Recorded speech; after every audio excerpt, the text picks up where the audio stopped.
Hi guys! Today we'll be recapping a story called The Villainous Princess Wants to Live in a Gingerbread House. Please like the video and subscribe to the channel. It helps us a lot. Enjoy! We are introduced to Princess Anastasia, a cute pink-haired little girl, as she enters a huge room full of judging eyes staring at her. She gets close to a pool full of water and dips a toe in, wishing she could go back to her family, or as she's already at the palace, at least get some chocolate treats. Anastasia has a flashback to when she was back home with her parents, a gorgeous pink-haired woman who's keen to hand labor and a blonde man who seems more prone to cooking. They were really poor, living in a broken-down house in the outskirts of a rural village. Nonetheless, Anastasia is dearly loved by her parents, as they did their best to give her the best life they could, sacrificing their own comfort to favor her own. Her parents are also quite particular in comparison to other commoners, as her mother has a talent for swordsmanship and her father was a painter and a musician in their spare time. Moreover, Anastasia has reincarnated into this life, so she doesn't have any friends her age, for she considers them to be too immature. One afternoon, a group of knights came to their house, and immediately her father picked up Anastasia and escaped through the back door with her as her mother fended them off with her sword. Unfortunately, they were stopped again, and the knights had gotten a hold of her mother. Anastasia cried out for her, as the knights announced that they were there to escort her, a princess, back to the castle. Presently, she's attending a spirit ceremony, an ancestral ceremony in which a spirit and a human make a contract. She's frightened as she finally starts tying two and two together, realizing she's reincarnated into the villainess of a novel she's read more than 10 years before her death, so she doesn't remember much about the events. She remembers that the story centers around one of the grandchildren of the Emperor, Alexei, and a normal girl who fall in love and have to face a lot of obstacles to be together. Anastasia, Alexei's cousin, is one of those obstacles. She acquired a very strong spirit, so strong she even became a contender for the throne. She'd grown up poor because of her father, Prince Yuriev, had contracted a weak spirit and had had to leave the Imperial family. So once she got a strong spirit, she made a lot of reckless decisions that led to her downfall. Our main character is completely appalled. She only wished to fulfill her dream of being a baker in this new life, but she sees that it won't be as simple as planned. The ceremony begins once Alexei and the Emperor enter the room. It's finally time for Anastasia to go to meet her spirit, and we return to the initial scene of the story. She submerges herself in the pool, hoping to get a normal spirit so she can return to her rural life. However, she's met with a glowing and powerful bird spirit, which can transform into different things and ends up becoming a pin on her dress. She exits the room and is asked by a maiden what her spirit is, but she lies and tells her she doesn't know. However, the maiden goes to fetch Marquis Serenetev, who contracted with an insight spirit. Marquis Serenetev, or Maxim, has arrived to determine Anastasia's spirit. Once he approaches her and touches her forehead, he's faced with a blinding golden light coming from her. But he says she's been blessed with a small bird spirit. Anastasia's relieved but confused at the same time, not knowing why he's covering for her. The Emperor then talks to each child, and when he reaches Anastasia, he's surprised to see how small and skinny she is for her age. Anastasia feels as though he looks at her with a distant look, but he's surprised once Anastasia tells him she's eager to return to her home.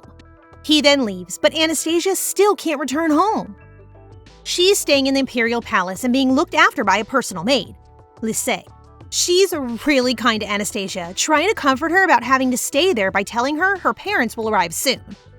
She's trying to get Anastasia to go to sleep, telling her the faster she sleeps, the faster she'll meet her parents, as they have at least 5 days of travel from their village to the palace. Anastasia fakes going to sleep, as she doesn't want to trouble Lise anymore. And so Lise goes to help with the preparations for an upcoming banquet to celebrate the end of the war. She leaves, but Anastasia is left concerned after being told that Carnov Neusdotter, Alexei's closest ally, will be attending said banquet. Anastasia remembers Carnov clearly from the novel. He's Alexei's closest friend and successor of the Neusdotter family. He had a chance at the throne, but he gave it up to support Alexei, and ever since, every win he's had at war, he's accredited to Alexei and the crown. Moreover, Anastasia remembers how her character crossed paths with him plenty of times, and he was one of the main causes of her death. Therefore, Anastasia hopes she's long gone from the Imperial Palace before he arrived, so that they don't even have to cross paths once. Suddenly, her spirit appears in the form of a chick, and it nudges her to get out of bed and follow it. Confused, she's dragged by the hem of her nightgown by the spirit to the royal kitchen, where it spreads out cake ingredients before her. She's dumbfounded, but then remembers she wished to be able to have some cake when she was receiving the spirit, but she lashes out at the chick, afraid she'll get caught where she shouldn't be. She planned on not getting any attention, but thinking she'll never be able to use such high-quality ingredients ever again, she decides to give it a try and bake some cookies. Nonetheless, she's caught by the kitchen's head chef, who's furious at her and doesn't even let her finish telling him who she is before he yells at her to get out. The spirit then goes into action, attacking the chef and leaving him defeated on the ground. Anastasia takes this chance to negotiate with him, telling him she'll leave quietly if he lets her bake something, and he agrees to do so as long as she cleans up and keeps the chick in place. Anastasia starts ordering Pavel, the head chef, around the kitchen as if it were her own. He tells her he can teach her how to cook, but she simply sends him to boil some water as she heard he doesn't handle snacks, leaving him discouraged. After seeing her struggle cracking the eggs, he goes to her aid, also criticizing her choice of using chocolate as it's not a popular ingredient there due to its bitterness. Nonetheless, she brushes him off and continues to order him around while making her recipe. Once the mixture is done and ready to go into the oven, she remembers she forgot to preheat the oven. Arrogantly, Pavel tells her that they keep the oven on 24/7 in the Imperial Palace as the oven uses magic stones as a heat source, and it would require an enormous amount of them to start it up if it were to be turned off. After they're done baking, the snack turns out looking extremely gorgeous, leaving Anastasia impressed at herself as if it's her first time making it. Pavel is also really amazed at her, as she made this elaborate dessert even though it was her first time working with cream and sugar. They try it and are completely taken aback by its deliciousness, and after being asked what to name it, Anastasia decides to call it Pavel Chocolat, making him blush. Both of them leave the kitchen to look for oranges to bake a cake when a butler arrives looking for a snack to give to the Emperor.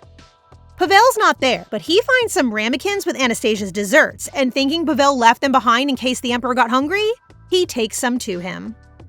In his chambers, the Emperor is meeting with Alexei and discussing war affairs, particularly talking about their win of the war against the Noctis elves.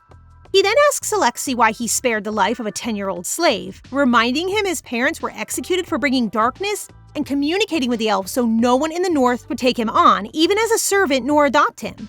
Then, Alexei looks troubled as the Emperor suggests the child and Anastasia stay together. He tries to take the slave himself, but the Emperor has already decided. It's then that the butler bringing in Anastasia's cake arrives, and they are immediately intrigued upon tasting it. Back in the Imperial kitchen, Pavel left Anastasia alone as soon as they returned and noticed that 2 of the ramekins were missing, and he left to go look for the cake thief.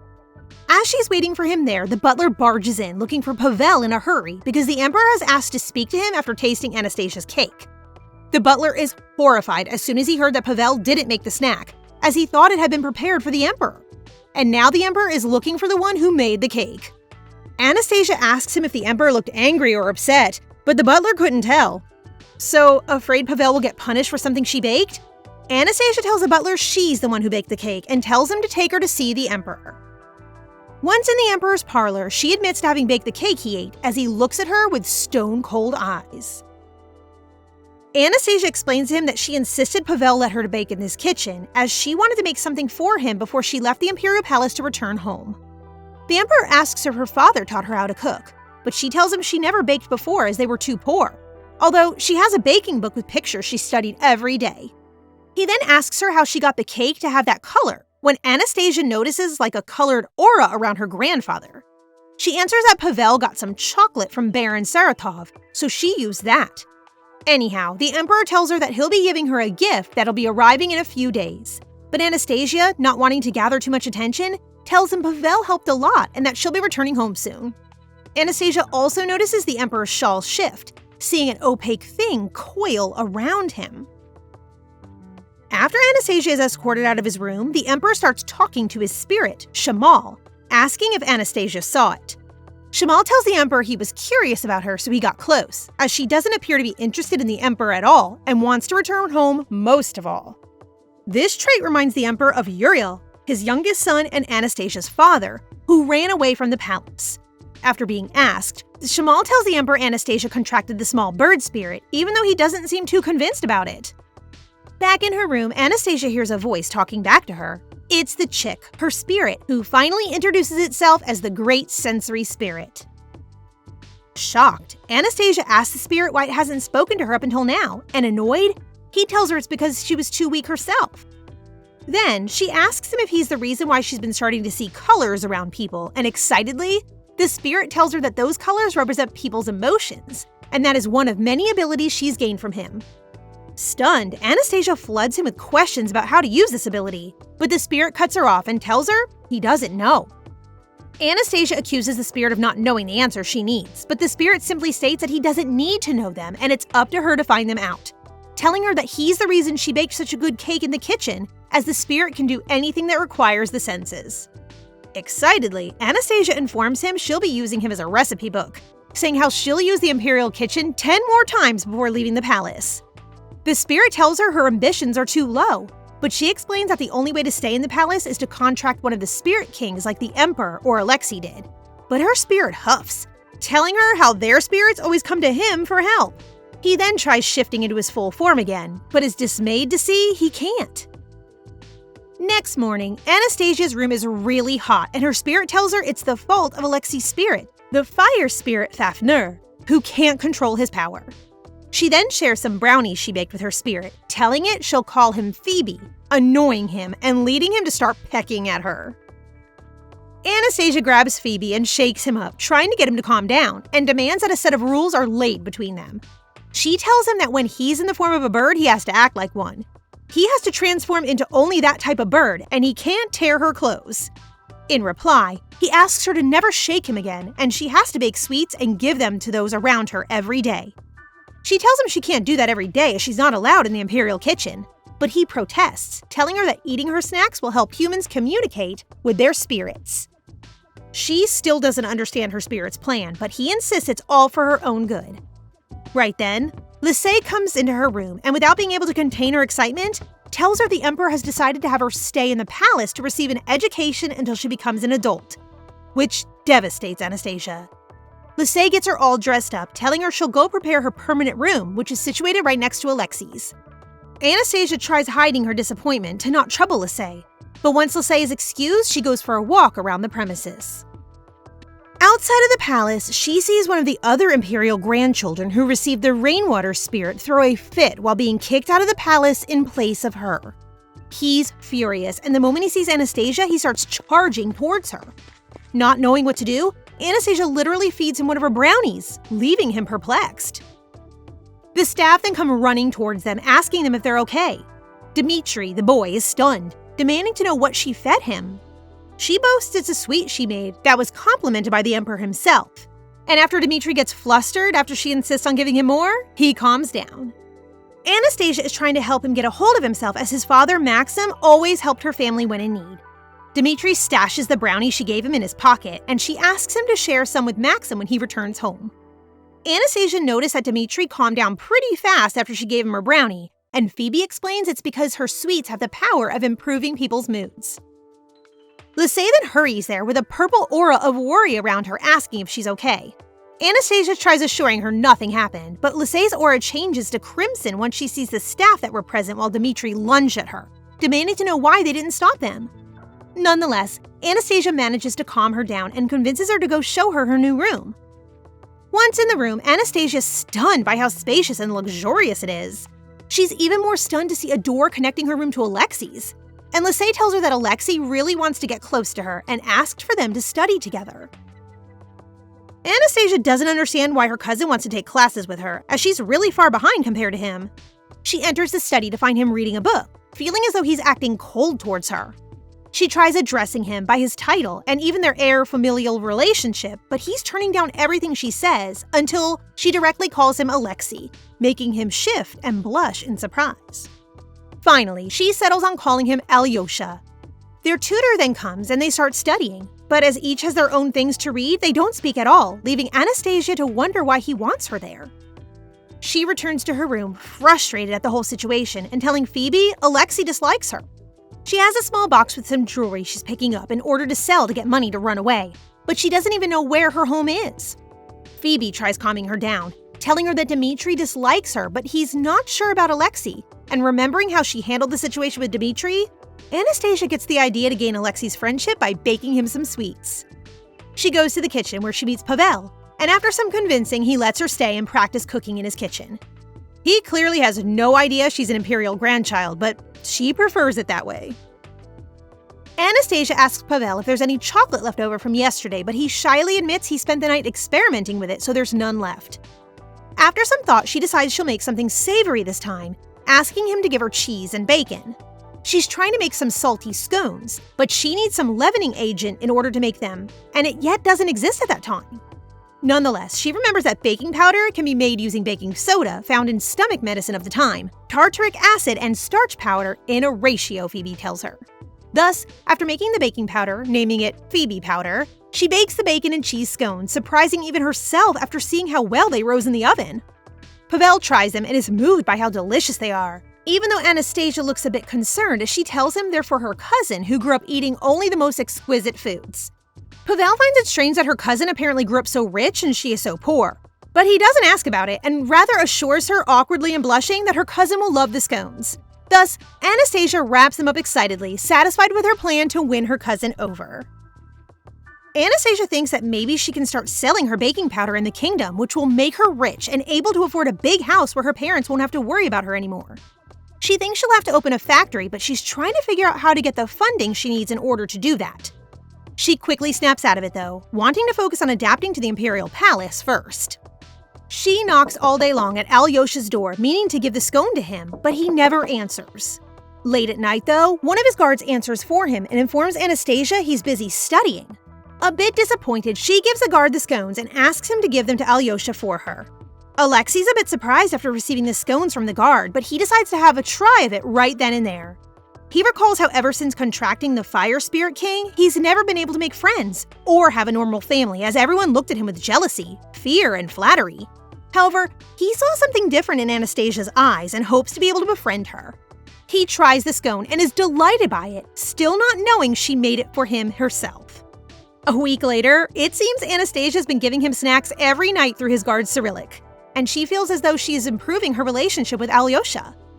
This night, she goes to their connecting door to give Cyrillic the snacks as usual, but freezes on the spot when she sees Aliosha opening the door.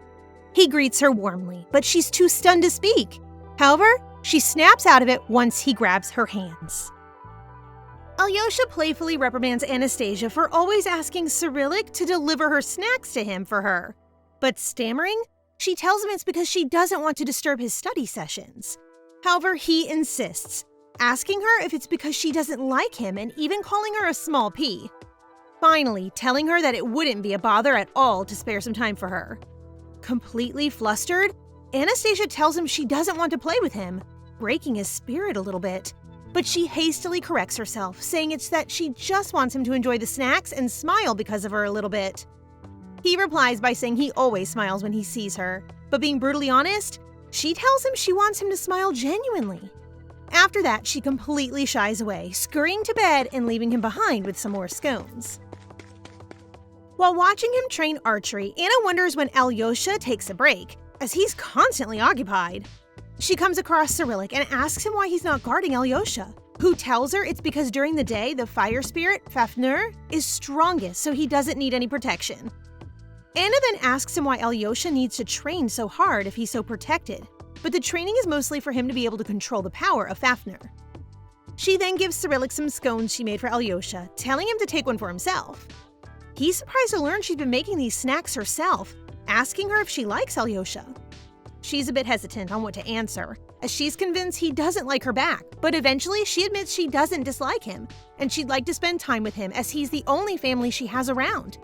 And Cyrillic confesses that it's the same way for Aliosha.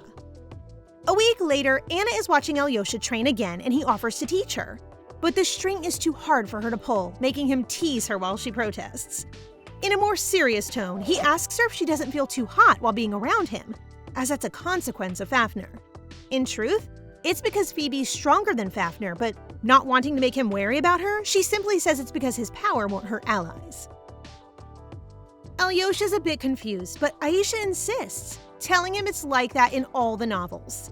He smiles at that wholeheartedly, which makes Aisha really excited to see.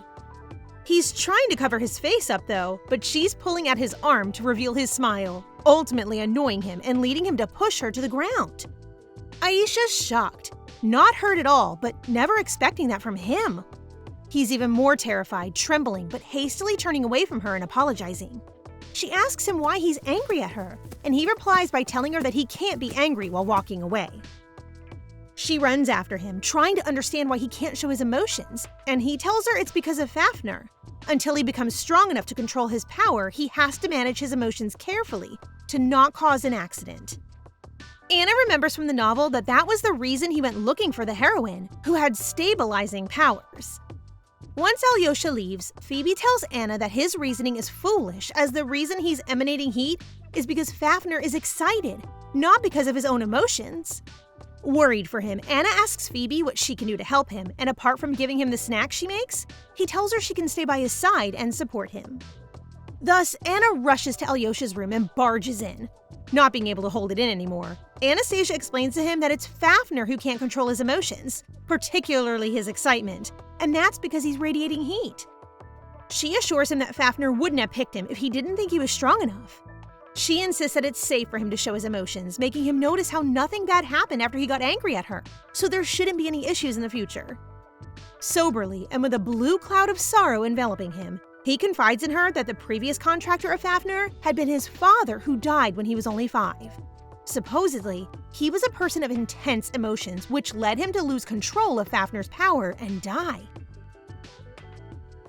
Aisha remembers what actually happened to his father from the novel, and it's nothing like what he's saying. In fact, he used to be a sensitive man, and so the emperor didn't think him fit to be the king, while her father, the youngest prince, hadn't signed a contract with a spirit king, but was the smartest one, so the emperor wanted to make him future king. However, as soon as Nikolai, Alyosha's dad, came to know this, he became so sorrowful he threw himself into the pit of flames, and Aisha's dad left the palace after this. The emperor then kicked all the princes out and hurried Alexei's spirit ceremony, and after he contracted Fafnir, he appointed him crown prince. Aisha's trying to convince Alyosha that nothing bad will happen if he lets himself feel his emotions, when he starts crying. Aisha then jumps into his arms, hugging him tightly to let him know it's okay to feel his emotions around her. After that, Alyosha got an incredibly high fever. Trying to help him, Aisha goes to his room at night. There, she's surprised to be able to hear Fafnir speak to her. Phoebe gets annoyed at him, telling him not to speak to his contractor, but he's desperately trying to seek help to get Alexei to feel better. Apparently, he can talk to her thanks to the power she got after contracting Phoebe. And after some talk, she demands Fafnir to speak to Alexei to inform him that the reason it's always so hot is his own fault and not Alexei's. She then rushes to the kitchen to prepare a snack that'll help him get better. As medicine won't work on Alexei because of Fafnir, Aisha decides to make something for him that'll help him get better, assured by Phoebe that her snacks will work on him. She comes across Pavel in the kitchen, where she tells him that her cousin is sick, so she's gonna make something for him to feel better. She decides to do a ginger cordial, which is a concentrate made of fruits and sugar with boiled pears. She's gonna add cinnamon to the cordial as well, as it's good for colds, even though she really hates it.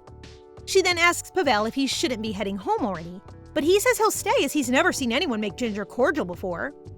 Aisha apologizes for making him stay overtime, but he just laughs and pats her head. After the cordial is done, Phoebe tells Aisha to add milk to it as its taste is too strong. And the end product is so delicious she can't believe it contains cinnamon. She then rushes to Alyosha's room to give it to him, and luckily he appears to be awake. She goes to his bedside and makes him drink the cordial and apologizes for the creepy look the pears have, even though she tried making them cute. Surprised, Alyosha asks her if she made it, and she tells him she did, even showing him a cut she got while cooking and encouraging him to eat more to get better, feeding him the pears like a baby. However, he can't have more than a bite as he feels so bad, so Aisha helps him back into bed to sleep. The next morning, he's shocked to see Aisha fell asleep on his bedside. Concerned, Aliosha wakes Aisha up and asks her if she stayed there all night, but without skipping a beat, she asks him if he's feeling better, checking his temperature. She then gives him more of her ginger milk, telling him she stayed there because she was worried his fever would rise, and admitting she'll probably skip that day's classes because she's really tired. Shyly, Aliosha then asks her if she's hurt from when he pushed her, which reminds her that Fafnir has to speak to him to apologize for his actions. Ayesha grabs a candle and demands Fafnir to give Alexei an apology, and even though Ayesha can see and hear him apologizing, Aliosha doesn't seem to be able to hear anything, making Phoebe laugh at Fafnir. Confused, Aliosha asks Ayesha if she can speak to spirits, and after some hesitation, she admits she can. Phoebe tells her that to get Aliosha to hear his spirit, she has to continue feeding him her food. After Alexei asks her what Fafnir said, she tells him about his apology. Alexei then asks her why she never told him she can speak to her spirit, and shyly, she says she didn't think anyone would care, and is cut off by him before she can tell him she doesn't want the throne. He seems very understanding, and later, once she's already left the room, Phoebe tells her that one of the powers she has is to be able to express truths without any misunderstandings, as long as she keeps feeding people her food. Sometime later, Ayesha is waiting at the tea table for Aliosha to return from speaking with the Emperor when she finds a book talking about a place named Lumen Vasilise, and Phoebe informs her that there's a mine full of diamonds there. In his office, the Emperor is discussing the reinstatement of a former knight leader, Terji Nilin, after being 10 years off duty. The Emperor is asking Alexei for his opinion on whether to reinstate him or not, and Alexei reminds his grandfather of how loyal he was to him while fighting with him to secure the northern border, so he believes it'd be good to have him back. The Emperor then informs Alexei that Terji is actually the father of Ayesha's mother, as Ayesha's father married her 10 years ago and they fled together, making Terji disown her as well. Aliosha still insists on reinstating Terji, telling his grandfather it will help them with their negotiations with the elves, and his grandfather accepts his decision, even though he's a bit hesitant on his motives. Alexei returns to having tea with Ayesha, and he tells her that he's trying to choose a land to take from the elves, as they're going to give it to them for having lost the wars. Ayesha knows Lumen Vasilise has precious stones thanks to Phoebe, but she doesn't want to raise any suspicions towards herself for knowing that. Thus, she slyly suggests he takes that land, as Alexei himself said that all lands appear to have the same benefits. He teases her about being able to talk to Fafnir, but in truth, he still can't communicate with his spirit. Moreover, there seems to be a victory ball coming up, and Aliosha tells the maid that he'll gift Ayesha a dress for it. As a thanks to helping him choose the land, Aliosha tells Ayesha he wants to gift her another thing, and as it's impossible for her to return home, the next best idea that comes to her mind is to ask for a birdcage. As they enjoy some scones she made, Aliosha also informs her about the reinstatement of Terje.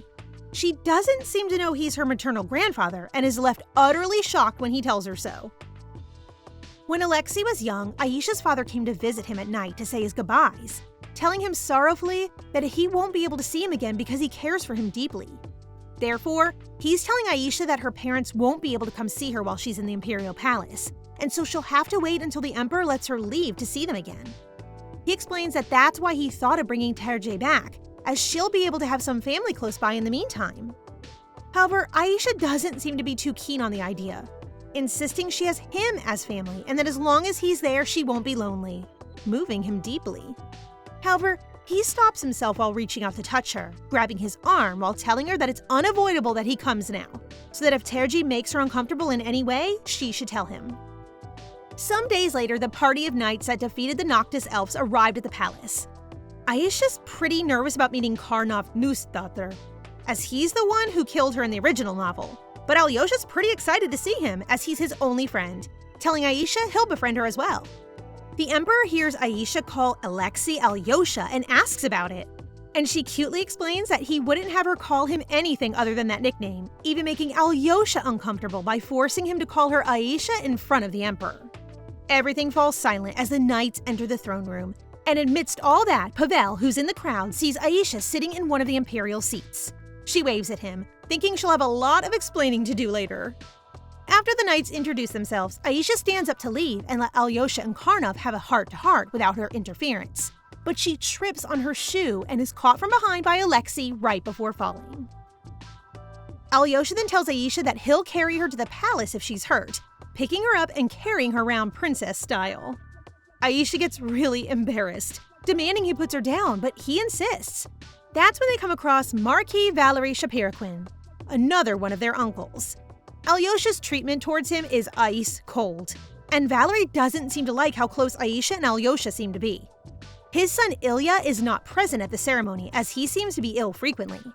Moreover, Aisha remembers him from the original novel and remembers how he used to fill her character's head with manipulative gossip, so she wants to stay as far away from him as she possibly can. On the other hand, Valerie makes a comment to Aisha about calling Alexei Aliosha, telling her that she has to respect proper etiquette. This really angers Alexei, who harshly tells Valerie he has to respect etiquette towards him but not Aisha, making him even more displeased, and then leaves him standing there. As Aliosha carries her to the palace, Aisha feels true warmth from him. They are honestly so cute together. Later on, as Aisha and Aliosha are having tea, Aliosha confronts Aisha about her not wanting to attend the victory ball. In truth, it's because she's really afraid of talking to Carnov, fearing he'll hate her and want to kill her. But she simply says it's because she thinks it'll be boring. Right then, Carnov unexpectedly enters the room looking to chat with Alexei. But upon noticing Aisha is there, his face instantly turns stone cold. Phoebe insists to Aisha that she approach Carnov and go talk to him, even telling her to hug him, making Aisha become extremely confused. Carnov tells Alexei he has to speak to him privately, so Alexei excuses himself to Aisha for a bit while they go outside to speak. There, Carnov notices how much Alexei has changed and how he seems to be smiling more. He asks about Aisha, and Alexei explains to him that she's his cousin and was allowed to stay by the Emperor after she contracted the bird spirit. Carnov seems a bit wary of her, asking Alexei if she sees him as her only cousin, and Alexei tells him she does.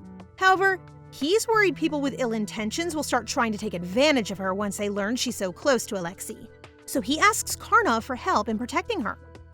After they return from their talk, Phoebe still insists to Aisha that she go talk to him, but after Carnov throws an icy look her way, she desists. It's finally time for the victory ball, and Lisey is helping a very reluctant Aisha to get ready. She insists she isn't going to go, but still, she's all dressed up and ready for the event when Aliosha goes to pick her up at her room.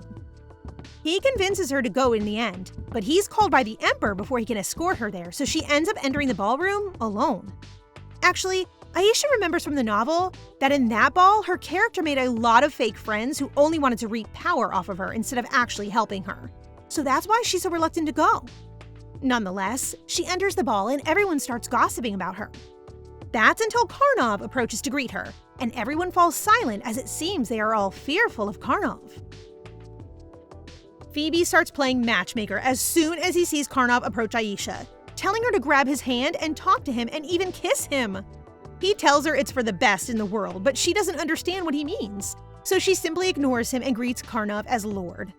She becomes very uncomfortable as he stands next to her without even saying a word, so she tries making him go away by telling him Aliosha will soon come after speaking to the Emperor. He doesn't seem to care at all, but corrects her after she calls him Lord again, telling her that it's wrong for her to address the Crown Prince through a nickname, but refer to him through his honorary title. Then, he tells her it'd be best for her to leave the Imperial Palace as soon as she can, so that she doesn't attract any person that may try to use her to gain power. Aisha understands he's trying to protect Aliosha, but after he tries telling her to stay away from him, she snaps and confronts him without beating around the bush. She tells him that she won't befriend anyone other than Aliosha or him, even teasing him about becoming best friends with him if it'll calm him down. Annoyed, he tells her not to get close to him, but he has to leave her behind suddenly after a loud clash is heard from somewhere in the ballroom. It's then that Maxim appears, greeting Aisha from behind. He asks her about her time adapting to the palace, and she tells him she's fine because she has Aliosha. After he gifts her a headband, she asks him about his insight powers, remembering how he'd identified her spirit as a small bird spirit. Maxim admits to her that his power allows him to have good perception of the world, even if it may be wrong, telling her he did recognize a powerful spirit contracting her, but as he couldn't identify it, he said it was a small bird to buy her some time. It's then that Alexei appears, and with a gloomy atmosphere about him, he picks up Aisha in his arms, asking Maxim if he's been bothering her. Aisha's surprised but excited to see Aliosha, who's throwing daggers at Maxim with his eyes. Maxim protests at this, telling him how he's still acting cold towards him, but he notices how he should watch his words, as Aliosha seems very protective of Aisha. Maxim tries patting Aisha's head as a goodbye, but Aliosha quickly slaps his hand away, making the air tense between them. Maxim then tells Aisha he has something her parents sent to her from home, explaining how her father has his reasons for not being able to go see her in the palace. After a moment's silence, Aisha smiles warmly, telling him she knows and it's all right as long as they are well themselves. Maxim smiles and leaves, and Aliosha then takes Aisha out to get some fresh air and speak. He insists to her that anytime anyone makes her uncomfortable or bothers her, she can leave, asking her if she was waiting for him to come to her rescue. Aisha makes him note that she never asked him to rescue her, telling him no one bothered her, not even Valerie. She then reflects on Valerie's comment about her calling him Aliosha, and she tells Alexei he might be right. But Alexei immediately cuts her off, telling her that she should never call him Crown Prince and not to listen to Valerie. He then laughs at Aisha, and Aisha tells him she won't call him Crown Prince, but asks him in return to let her get away from the banquet. He immediately accepts, and so she scurries off away from the party. Carnov has been listening to all of this, and Aliosha asks him jokingly if Aisha cried after talking to him. Carnov remains sober, telling him she probably doesn't know what his spirit is. Alexei then asks him to go check if Aisha returns safely to her room, and reluctantly, he agrees. Afterwards, Alexei returns to the party. Anastasia then goes to the palace's kitchen to make something for herself as she's feeling hungry. She notices the kitchen's empty, so she figures everyone must be helping prepare the victory banquet in the main palace hall. Nonetheless, it's not long after that Pavel enters the kitchen, completely shocked to see Aisha now that he knows her true identity. He demands to know why she never told him she's the Imperial grandchild. But Aisha retorts that she tried telling him that the first time, but he cut her off before he had heard her full last name. Yelling, he then apologizes for his previous behavior, and Aisha cuts him off so that he'd finally shut up. After that, she asks him about the basket full of eggs he has, and he tells her he left the victory banquet because it was too boring, so his attendants gave him a basket of eggs they won't use in the banquet. Hungrily, Aisha then tells him she'll teach him how to make egg sandwiches. Thus, after they make the mayonnaise and prepare the sandwiches, they eat them together. Pavel is impressed at Aisha once again, asking her where she got the recipe from. She can't tell him from her previous life, so she lies and tells him she got it from a book. It's then that a gorgeous woman, Baroness Saratov, the one who gave Pavel the chocolate, comes into the kitchen to thank him for giving her product such a good and popular use. She thought she'd go bankrupt, but thanks to his cake, more like Aisha's cake, but oh well, she has a new business prospect and wants his help to train bakers into preparing it so that she can open a patisserie. Aisha looks at the contract but is not convinced by the offer of only 10 million karas and 30% of the profits.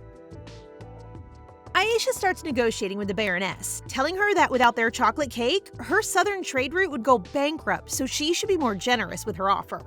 Aisha goes even further, telling her that without their recipe, her chocolate is useless and will not sell. Therefore, Aisha tells her that without her recipe, she's doomed, so she'll have to up her offer. The Baroness tries playing cocky, telling her someone else will replicate it. But Aisha reminds her that the only one who may know the ingredients apart from them is the Emperor, leaving her completely defeated. Thus, after some more negotiating, the Baroness ends up agreeing to give them 30 million karas and 50% of the net revenue of the cake. Completely defeated, she asks Pavel who the kid is, and is horrified to learn she's the Imperial grandchild. Blissfully, Aisha leaves the kitchen and is surprised to see Carnov waiting outside for her, and he tells her he'll escort her to her room. As they're walking there, Aisha asks him why he left the banquet, as it's mostly in his honor. But he blatantly says it's because he doesn't want to be celebrating how he killed thousands, adding that people's moods get gloomy once they see him and realize what they're really celebrating. They keep walking, and Aisha gives Carnov a sandwich. He accepts it, but doesn't eat it yet, so Aisha thinks of lending him the basket once he leaves her at her room. They finally get there, and Carnov hastily turns away to leave. But as Aisha's grabbing his sleeve to give him the basket, he slaps her hand away and throws her to the ground. Aisha is left stunned on the floor, but she's even more surprised to see how shocked Carnov looks, not being able to recognize the color of the atmosphere that's engulfing him. She stands up, telling him she intended to lend him the basket and apologizes if she startled him, but he simply helps picking up the broken sandwiches, saying it's fine. Aisha becomes really sad about it, and trying to hold back her tears, she excuses herself and goes into her room. Soon after, she falls incredibly ill. Aliosha goes to visit her, scolding her for having asked to leave the banquet earlier only to fall ill. He sits by her side, nursing her, and accompanies her until she falls asleep, telling her to get better soon so that he can give her another present. It's already been 3 days since the banquet, but Aisha's still ill. To her surprise, Carnov comes to visit her bearing a bouquet of flowers. Her maid seems extremely nervous around Carnov, making Aisha wonder why. He tells Aisha he came to see how she's doing and to apologize for his rudeness the other day, but Aisha appears to be quite mad at him. Remorseful, Carnov tells her that he'll help her in any way he can, and so, in a heartbeat, Aisha's already up and dressed, ready to go somewhere with Carnov. They're heading to the kitchen as Aisha asks Carnov to help her cook. She's still trying to tease him as a payback for pushing her the other day, so she convinces him to piggyback her all the way to the kitchen. Once on his back, she's surprised to see how strong he actually is, while he tells her he's instead surprised of how easily she'll give up her shame in order to inconvenience him. They're kinda cute together, not gonna lie. Once they arrive at the kitchen, Pavel is horrified to see Carnov entering alongside Aisha. He's so afraid of him he stutters as he speaks, telling Aisha he can help her in the kitchen so there's no need for Carnov to be there. Aisha insists, and so they all start making dacquoise together. They turn out beautifully, and Aisha offers Carnov some for him to try, but he still seems unwilling to try her cooking. However, after guilt-tripping him on having pushed her the other day, he agrees to try one. Aisha also offers Pavel some, but he doesn't seem too excited either. So Carnov takes it from Aisha's hand and excuses Pavel. Carnov wants to be alone with her to tell her what his spirit is so that she understands why everyone fears him. But before he can tell her himself, she interrupts him, telling him she knows he contracted the death spirit. This leaves him speechless, and Aisha can't understand the color around him. He can't grasp why she'd be so calm around him knowing that. Phoebe then comments to Aisha that he must have had a really hard life because of people's prejudices towards his spirit, telling her it's not even the death spirit he's contracted. Pavel returns with drinks for both of them, and after taking them from him, Aisha excuses herself and Carnov from Pavel, telling him something urgent came up. Then, Aisha tells Carnov to help her carry their cookies and their drinks as they take a stroll. As they're walking, Aisha asks Phoebe about Carnov's real spirit, and he tells her that he actually contracted the time spirit and not the death spirit.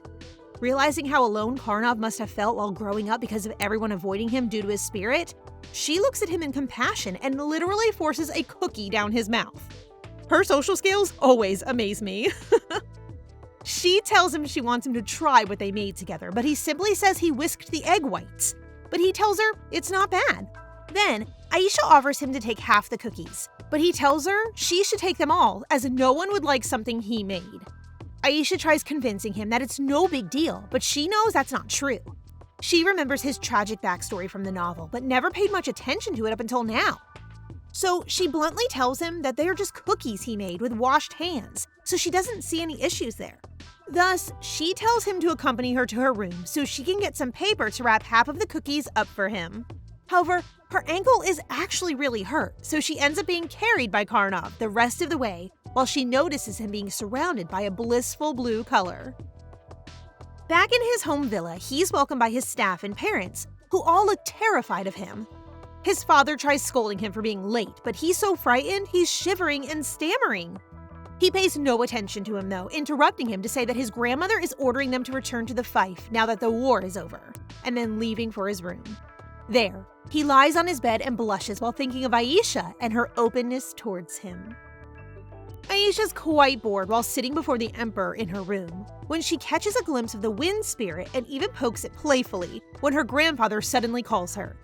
She's intrigued to see the Emperor surrounded by the color of worry as he asks her how she's feeling, and timidly, she tells him she's fine and offers him some of the cookies she made with Carnov. As he munches on one, she then expresses to him how the classes he's been making her take feel like they're more meant for Alexei than for her, asking him if she can learn something else. He tells her the classes are not only for Alexei, telling her she also has to learn to be able to handle the Empire's business. However, she tells him that rather than always worrying about the citizen's future, he should also worry about Aliosha, reminding him that he's in fact his grandfather and he's been alone and with no family ever since he was little. Finishing off by saying that focusing on her as a possible spare for Aliosha is not in his favor. After that, the Emperor asks everyone to leave him alone, and she tells him that he should look after and encourage Alexei more. It's then that he brings out an envelope from Baroness Saratov that was sent to her regarding their deal to sell the chocolate cake recipe.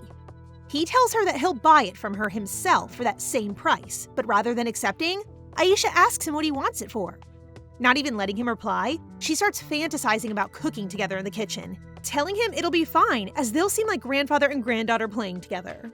He corrects her, telling her that they are in fact family, asking her why she calls him His Majesty rather than grandfather. He gets offended at her elusiveness and ends up giving her everything she asked for, but she cuts him off, telling him there's something else she wants. So he tells her he'll grant her wish only if she calls him properly. Aisha's quite lost at what the Emperor might mean, so she awkwardly bows to him while calling him his whole honorary title. A dark gray fog immediately engulfs him, and Aisha doesn't understand why he's not happy with her answer after he abruptly leaps. Girl, he just wants to be called Grandpops, please! She then receives the cage Alexei promised to gift her, but Phoebe doesn't seem satisfied with it. She tells him she'll have Lissay put a warm cushion in it, but after she teases him too much, he goes away offended. It's then that Lissay appears to change her ankle bandages. There's a knock at the door, and Lissay is shocked once she sees what's behind it. And once she goes to inspect what shocked Lissay so much, Aisha is so shocked herself that even she shuts the door closed. Apparently, the slave the Emperor had talked about with Alexei all that time back has finally arrived, and it seems he's a gift from the Emperor to Aisha for baking him the chocolate cake. Aisha's shocked at how a person can become a gift, but she can't refuse him as it's from the Emperor. Thus, she lets him in, but she notices that there's no color around him, as if he feels nothing. She asks for his name, and after he tells her they used to call him Trash, Aisha decides to give him a new name. She's trying to be friendly to him, but he's not responding at all. Finally, she kneels before him and takes off his collar, asking him if he'd like the name Ivan. He nods, and Aisha asks Lissay to prepare a warm bath and new clothes for him, then asking him to pick some flowers so they can arrange them together in the room. After they're gone, Aisha goes to the Imperial kitchen to prepare some apple jam cookies for Ivan. Just when she and Pavel are about to place them into the oven, Aliosha comes into the kitchen looking for her. As soon as Alexei enters the room, the candles become brighter because of Fafner, as he's still trying to catch his attention by telling Aisha to talk to him for him. After noticing this, Alexei apologizes for Fafner and proceeds to start teasing Aisha for having flour on her face. She asks him what he's here for, and he tells her he went looking for her to give her a present as well, but he instantly picks her up and sits her on the counter, checking on her swollen ankle and scolding her for coming to the kitchen to bake in spite of it. Thus, he makes her promise not to come into the kitchen to bake anymore until her ankle is healed. And even though he has offered some resistance by her, she finally agrees to stop him from teasing her further. There's a dark smoke coming from the oven, and it seems the cookies have burnt because of Fafner, making Aisha really angry at him. Fafner tries blaming the magic stones, but Aisha is furious, insulting him directly. Sweet Pavel tries to cover for Aisha as he doesn't know if Alexei knows she can speak to spirits, even less so if it's actually true. Nonetheless, he gives it his all to try to convince Alexei that Aisha's talk just now was child's play, and Alexei finally cuts him off, telling him he already knows about her ability, but congratulating him for being so trustworthy. Alexei then takes his leave, telling her he'll leave his guard by the door to take her back to her room. After he's gone, while they bake a second batch of cookies, Pavel asks her if she really can talk to spirits, and is amazed to see she can. Of course, Alexei made him promise to keep this between the three of them only. While being carried back to her room by the guard, he tells her everyone's pretty worried about her sprained ankle, and the reason Alexei actually went to visit her was to check if she was okay in the kitchen. She feels a bit guilty then, saying she'll apologize to everyone. Back in her room, Aisha gives Ivan the cookies she made for him, noticing also how he's so skinny, and his skin seems to be a pale shade of blue. It's just then that Aliosha comes in as well, looking to have tea with her while sharing the jam cookies she gave him. As they sit down, he asks her who the kid is, and she tells him it's Ivan, a gift from the Emperor to her.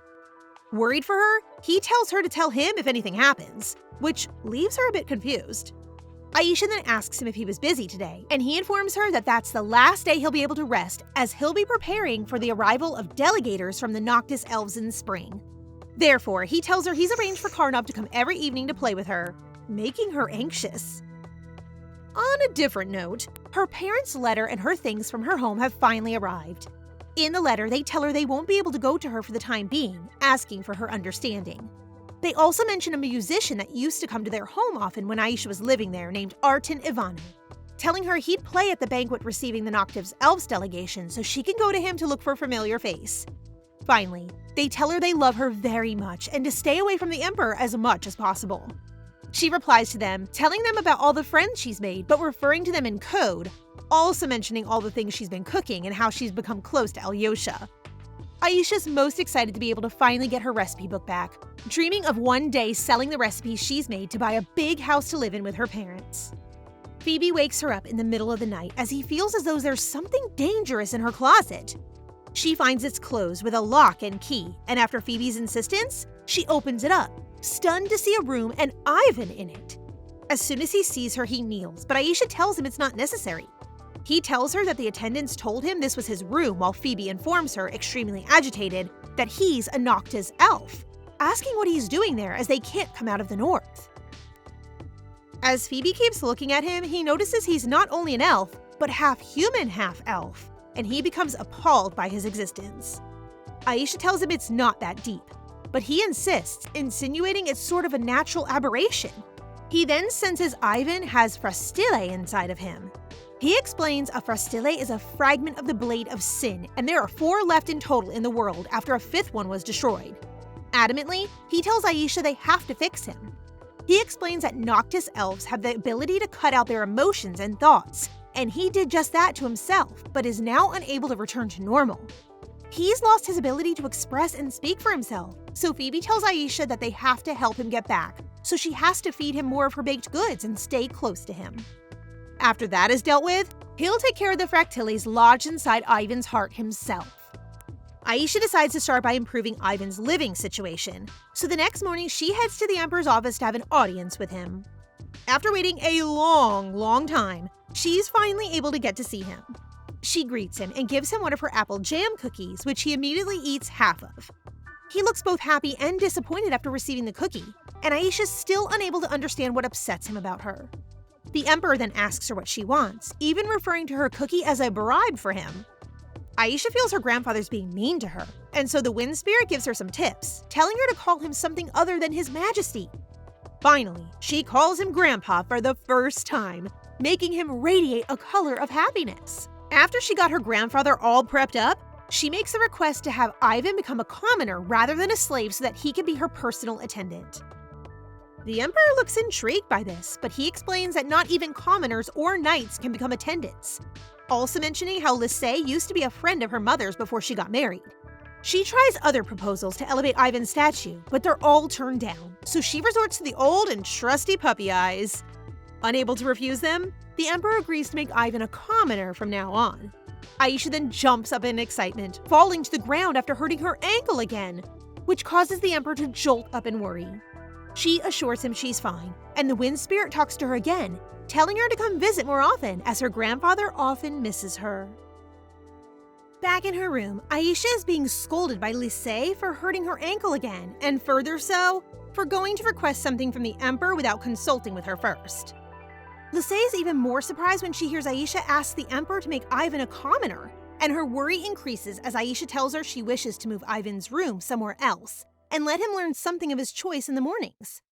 Aisha asks Ivan what he would like to learn, but he's still neutral on everything. So Aisha decides to have him learn swordsmanship, as she thinks that a healthy body will help heal his soul. Aisha then goes to the kitchen to tell Pavel her ankle is healed, but she finds him sitting in a cloud of gloom. She asks him what the problem is, and it seems that he has been put in charge of preparing the desserts for the reception of the Noctis Elves delegation. And it's the season of the year in which the Noctis Elves don't consume any products derived from cows, as their founding legend says that the first Noctis Elf got to the north while riding a sacred cow. Thus, without the possibility of using any dairy products, Pavel has no idea what to prepare for their desserts. Aisha helps him see the bright side, as she's sure that if he's able to make a great dessert, he'll become an even more renowned chef, assuring him that she'll help him by bringing an amazing recipe. Back in her room, Aisha's brainstorming ideas on dairy-free desserts. She then decides to investigate the Noctis Elves, and she learns they live around a basin named Yub-Wisun. Their leader is randomly selected, and they have a very close bond with nature. Noticing Phoebe's aggressiveness towards them, Aisha asks him why he dislikes them so much, and he says they've committed a sin by separating heaven and earth. Phoebe explains that originally, humans and spirits live separately. Humans living on Earth and spirits in the sky. But some humans and spirits had a different idea and decided to separate the Earth and the sky, so the spirits weren't able to rise up to heaven. It happened because some humans decided to use the spirit's powers to become owners of the land, becoming emperors. The sword that divided heaven and earth is the Blade of Sin, and the split ended up causing darkness to be created. This darkness and the Blade of Sin affected humans and spirits, and to stop it, they were able to break the blade into 5 pieces and seal the darkness in the north. Some humans and spirits had to take responsibility for looking after the seal that's keeping darkness away. But the conditions of the north are so harsh, humans and spirits ended up merging with each other, becoming Noctis elves. Their religion really glosses over their true origins, and Aisha wonders why they'd make up that story about the sacred cow that make them not have dairy products during Noctis. Finally, she comes to the conclusion that the elves must be lactose intolerant, thinking she'll now have to ask for Ivan's meals to not contain any dairy. Concluding their aversion to dairy cannot be helped, Aisha looks through her old recipe book and finally finds a recipe that doesn't contain any dairy. As she's rushing to the kitchen to share her recipe with Pavel, Aisha comes across Carnov and Gilhaman Elman Shirivra, the commander of the Northern War. She hides behind a wall as soon as she sees them, but is startled by Carnov leaning over her. After greeting them, she asks them what they're doing there, and after some bickering between Aisha and Carnov, the commander wisely decides to take his leave and leave the two of them alone. He knows what's up. Aisha then grabs Carnov's hands, making him nervous while she tells him about the ordeal with the desserts for the delegation. She then asks him to help her and Pavel in the kitchen preparing them, and after some guilt-tripping from Aisha, Carnov finally agrees and follows her to the kitchen. Carnov's convinced that he'll make Pavel uncomfortable by being there, but Aisha insists that if he wants to befriend him, they should spend more time together. Carnov then tells her that Sir Elman wants him to give a guest lecture at Vychegda Academy, and Aisha asks him why he doesn't want to do it. He tells her he's not looking forward to teaching a bunch of people who think they'll die if he dislikes them. Carnov then asks her why she's getting involved with Pavel's issues, and she admits she feels a bit responsible for Pavel being in that uncomfortable situation. Carnov corrects her, telling her that Pavel is actually the son of Duke Petrov, a noble that is extremely loyal to the crown. So Pavel most likely ended up responsible for the desserts because his father's political enemies, who dislike his loyalty, must have pulled some strings to make him look bad. This only fires Aisha up even more, as she now figures it's not only an offense against Pavel, but against the crown itself. So she decides to make a carrot cake and leave everyone wowed.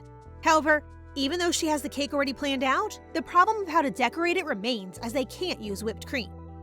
Once they arrive at the kitchen, Pavel looks terrified to see Carnov once again. Aisha tells Pavel Carnov's come to help them in the kitchen, but he seems a bit reluctant to let him stay.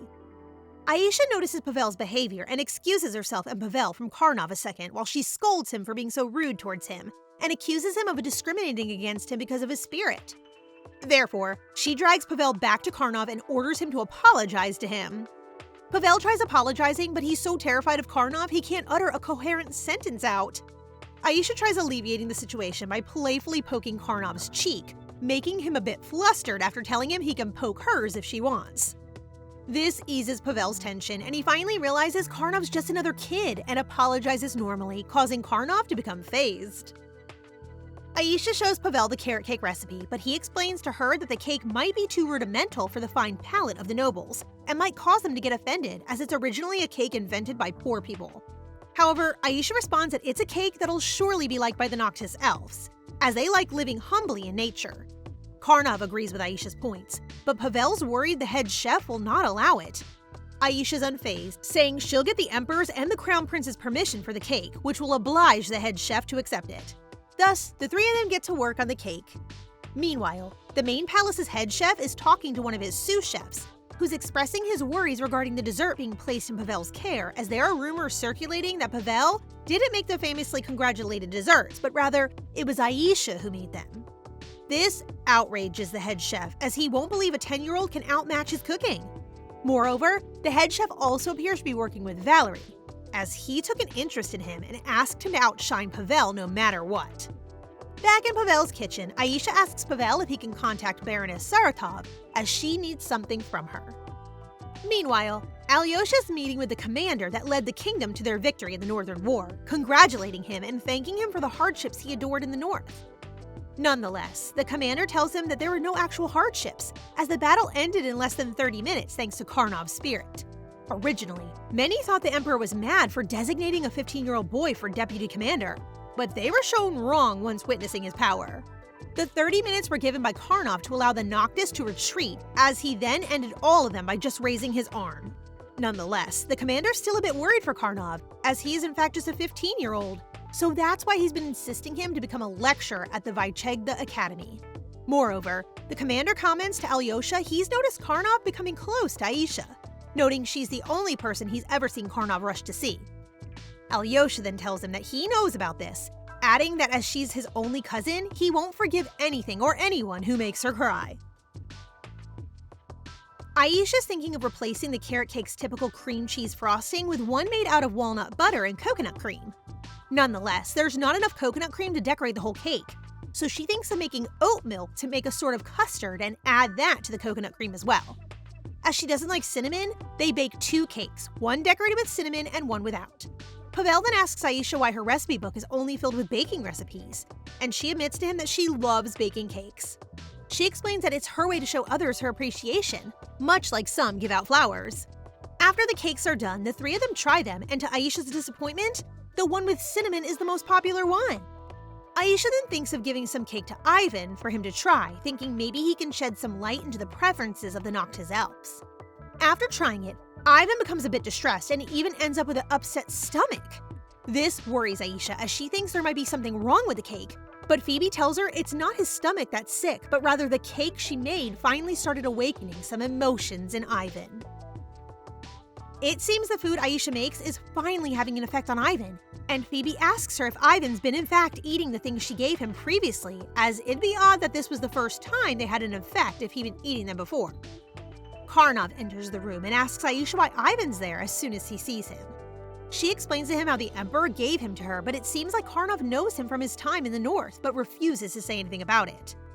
Carnov then tells Aisha to not get too close to slaves, but when Aisha asks why, Carnov dismisses it and changes the subject. Then, after Carnov refers to her as Your Highness, Aisha gets a bit mad, telling him to drop the honorifics and simply call her Aisha, and after blushing a bit, he agrees to call her that in private. In the main palace's kitchen, the main chef has just tried the carrot cake Aisha and Pavel made and is dismayed to learn that it is in fact delicious. Pavel's there as well, waiting for the head chef's verdict on the cake. The head chef is in distress as Pavel will definitely outshine him with that cake, and he can't refuse him as Alexei himself went to speak to him to tell him to leave the dessert in Pavel's hands. After Pavel asks the head chef how he liked it, he can't help but compliment it. Pavel is then honest with him, confessing that in fact the recipe for that cake was created by Aisha, disconcerting the head chef. Back in Aisha's room, Lisey is trying to bribe Aisha with a cute dress to convince her to attend the inauguration ceremony of the Knight Commander, her maternal grandfather. Lisey also tries tricking her, telling her they're just going to go for a walk, but she doesn't buy it. She tries the honesty tactic, telling her she may finally meet her maternal grandfather, but Aisha's not interested in meeting him, saying he had 10 years to see her before, so if he wants to know her, he can come and look for her himself. Thus, Aisha goes to read a book alone in the palace's patio when she's startled by Carnov, who appears behind her. Carnov has heard she refuses to attend the inauguration ceremony of the Knight Commander, and Aisha asks him if he won't go either. He tells her he'll just make everyone faint, and after calling her a little pea, Aisha starts protesting and lightly hitting Carnov when he grabs her hands and tells her he'll be really sad if he can't see her. Aww. However, Aisha misses the point entirely and tells him they'll see each other in the evening. But he protests, saying she's already asleep then. He insists, asking her why she won't attend the ceremony, and she jokingly replies that if she does, he'll kill her, which makes him worried. Nonetheless, Aisha knows that he didn't in fact contract the death spirit, but rather the time spirit, so she debates whether to tell him the truth. She decides not to, and instead tries convincing him that the reason why she's not going is not because of his spirit, but because of her grandpa, whom she doesn't want to meet. Aisha then asks Carnov if his grandparents will come too, and he tells her he has a grandmother in the Northern Territory, but is unable to tell her if the both of them are close or not. Aisha's all dressed up for the welcoming of the Noctis Elves delegation, but Phoebe is not happy at all that the elves, who he considers to be sinners, are coming. However, he calms down a bit after Aisha convinces him they've already paid for their crimes, and he agrees that the darkness in the north is more purified. Aisha then thinks of Ivan and if he'd like to see the other elves, but she figures he probably had a hard time in the north while being bullied for being a hybrid, and she also worries that once he regains his emotions, he won't be able to adapt to his new environment. Carnov, also dressed up, appears below her balcony. He tells her Alexei forced him to take her directly to the banquet hall, so he swiftly climbs up the balcony and lifts her in his arms, making her get all flustered while calling her my princess. Yeah.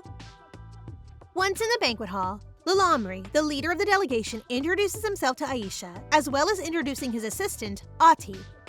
Suddenly, Aisha then steps in between Ati and Carnov as they exchange some menacing looks between one another. Phoebe tells Aisha she doesn't need to protect Carnov as he's more than capable of protecting himself. But Aisha retorts by telling him Ati kept staring at him with ill intentions. Phoebe then tells her it's obvious Ati doesn't want to sign the peace treaty, so they should pay close attention to him and it would probably be wise to keep Ivan hidden for now. Alexei then tells everyone to start dining. It's finally time for dessert, and the head chef brings Aisha's cake in, leaving everyone dumbfounded when he tells them it's named Blumen Basilise, the same name of the land Alexei will be taking following their victory in the war. Aisha's desperate to solve the situation, so she stands up and starts blabbering on how the dessert is supposed to represent peace between their empires, referencing the white bird on top and saying the white cream is supposed to represent the eternity of Lumen Basilise. Well played, my child. She then goes on by saying that they didn't use any dairy products to respect their beliefs, finishing off by saying she prepared it herself with the help of Carnov. They all try it and are quite impressed and delighted with its taste, enlivening Aisha. After the banquet is done, Carnov and Lilamri have a talk alone on the balcony. Lilamri compliments the cake above all else and asks Carnov if he can get the recipe from the head chef. Carnov corrects him, reminding him it was actually made by Aisha, making the leader of the delegation horrified to know Carnov had a hand in making it. Back in the kitchen, Aisha's yelling at Pavel for the name their desserts had, telling him he should have asked her first and it could have ended in a disaster. She then calms down, telling him she's not mad at him as he probably was forced to go along with the name by the head chef. And Pavel tells her that's right, as he asks the head chef to name it because he probably would have named it after her. Aisha then tells him she has urgent work to do, as she wants to write down the carrot cake recipe to give to the delegation. Pavel protests, telling her she's giving away a recipe that's probably worth thousands of gold. However, he's then touched when Aisha tells him that she wants to give it to them nonetheless, as it might help build the peace and future friendship between the empires. Aisha also tells him she wants to prepare a special strawberry coconut milk tea for the delegation as well, to pair with her carrot cake.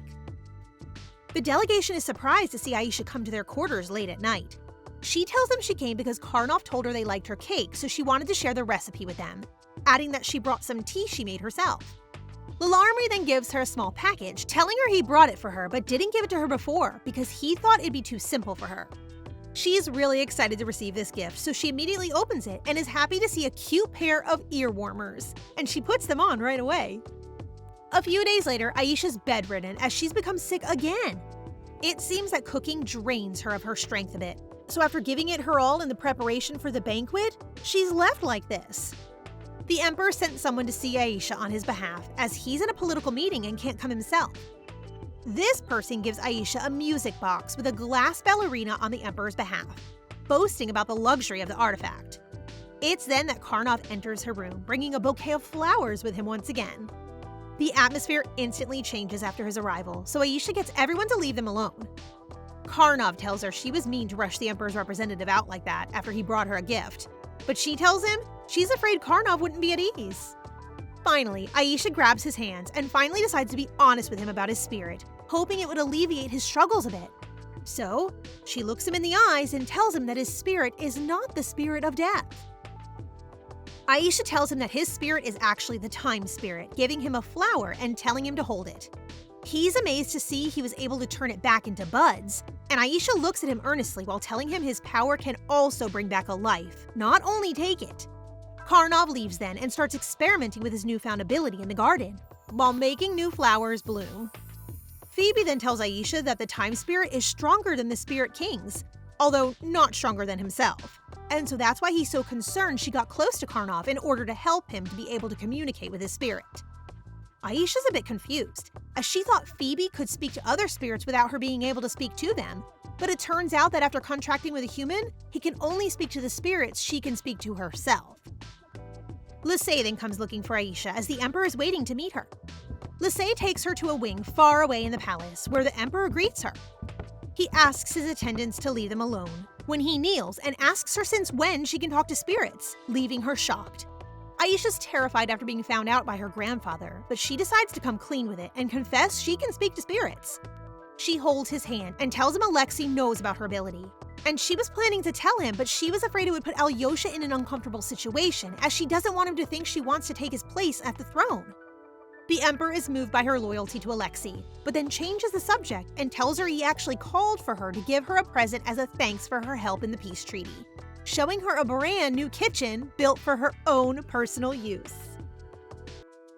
Aisha doesn't think her cold grandfather will give her an entire kitchen and thinks this is all a test.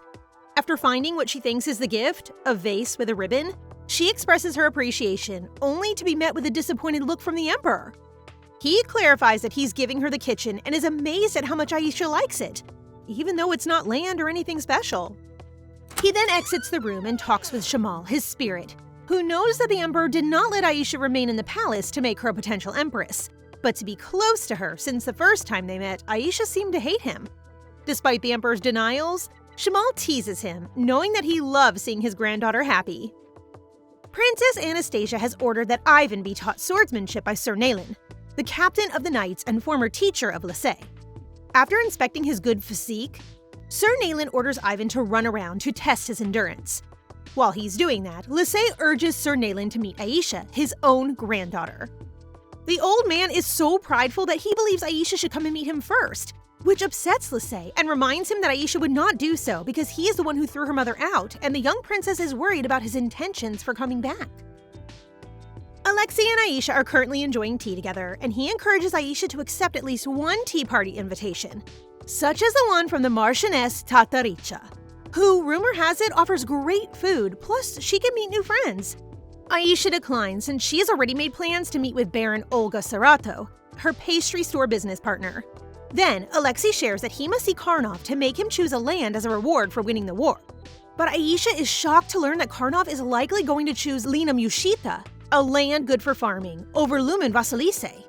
Even more shocking to her is the fact that the land of diamonds, Lumen Vasilise, would be given to Marquess Oleg, who doesn't like the Imperial family.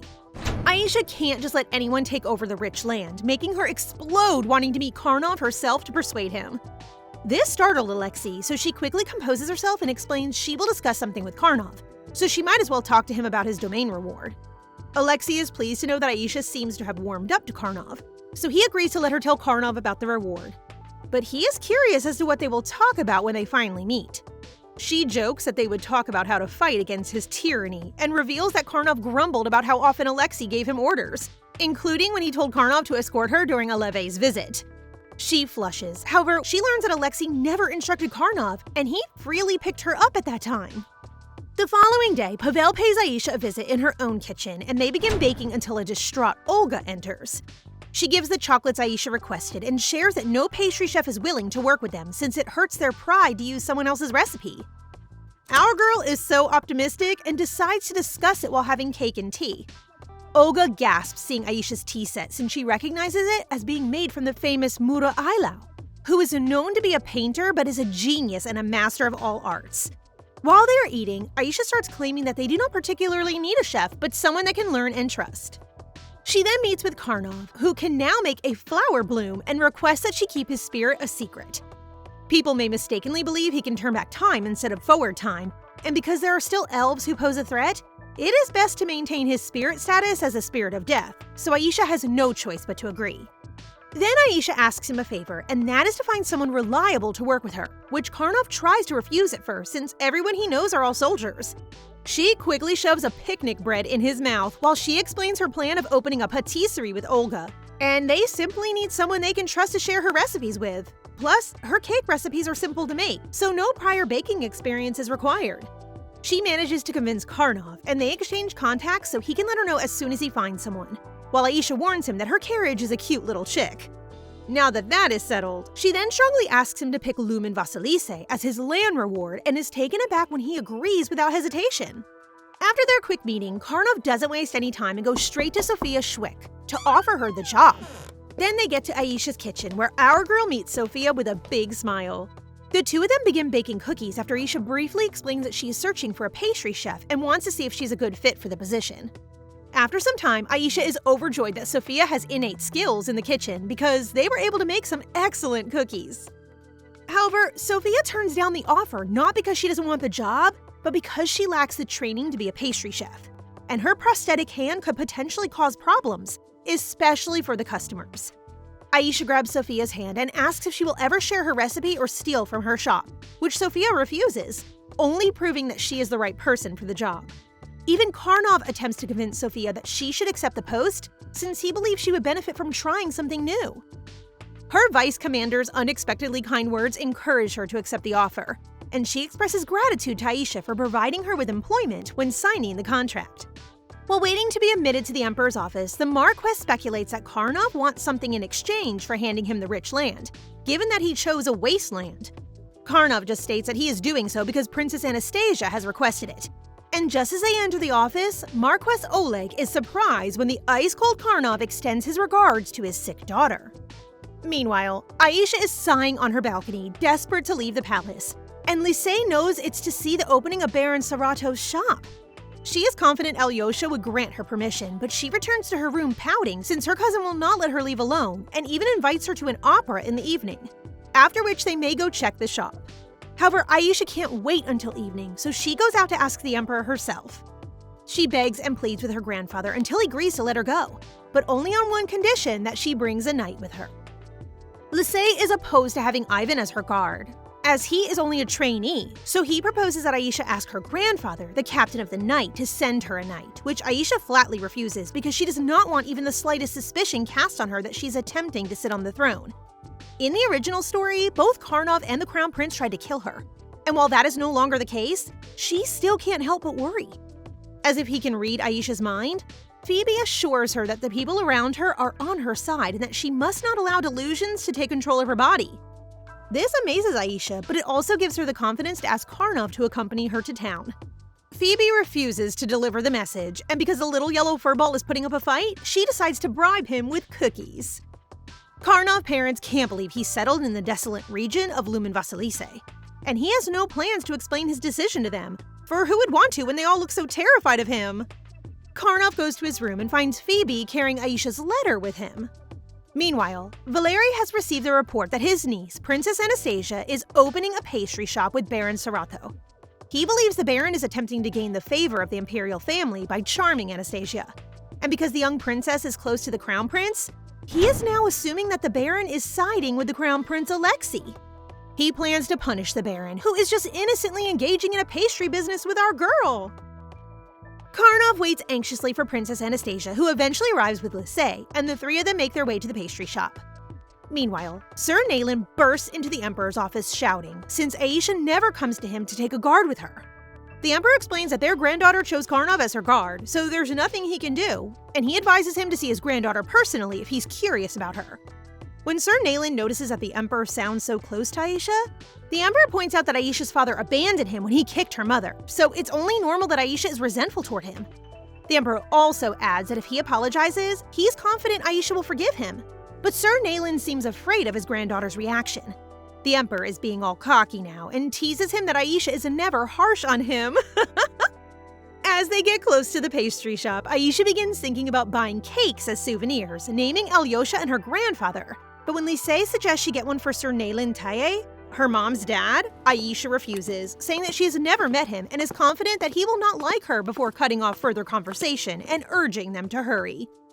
They were all shocked to see so many people outside the shop, and when Lisey offered to investigate, she discovered that everyone was waiting in line to buy the cake, or more accurately, their cake. Lisey also learns that the word about the cake spread widely after a noblewoman, Marchioness Tataricha, tried it and praised it. Since they are customers, they figured they might as well wait in line. After purchasing the cakes, they were about to leave when they heard a woman making a scene. A woman is ranting in front of the pastry shop about the cake, and the staff is attempting to calm her down. Hearing this, Aisha grabs the piece of cake the woman throws and places it right into her mouth to see if the woman is speaking the truth, only to discover that the cake is fine and asks the woman what she is fussing about. Furious, she cries back to the woman, saying that there is nothing weird about the cake and that it was actually incredibly yummy, But the woman claims that the bite she ate tasted like trash and that the shop hired a runaway soldier instead of a pastry chef, which makes the flavor horrible. Carnov realizes the woman is attempting to sabotage the shop and asks how much she's being paid to do so, which shocks her and causes her to run away. Aisha, inside the carriage, is concerned about Sophia's emotional well-being after overhearing the woman complain about her. But Carnov reassures her that the rumor that Sophia ran away is not true and that she shouldn't let it bother her. That night, Lisey assists Aisha in getting ready for the opera.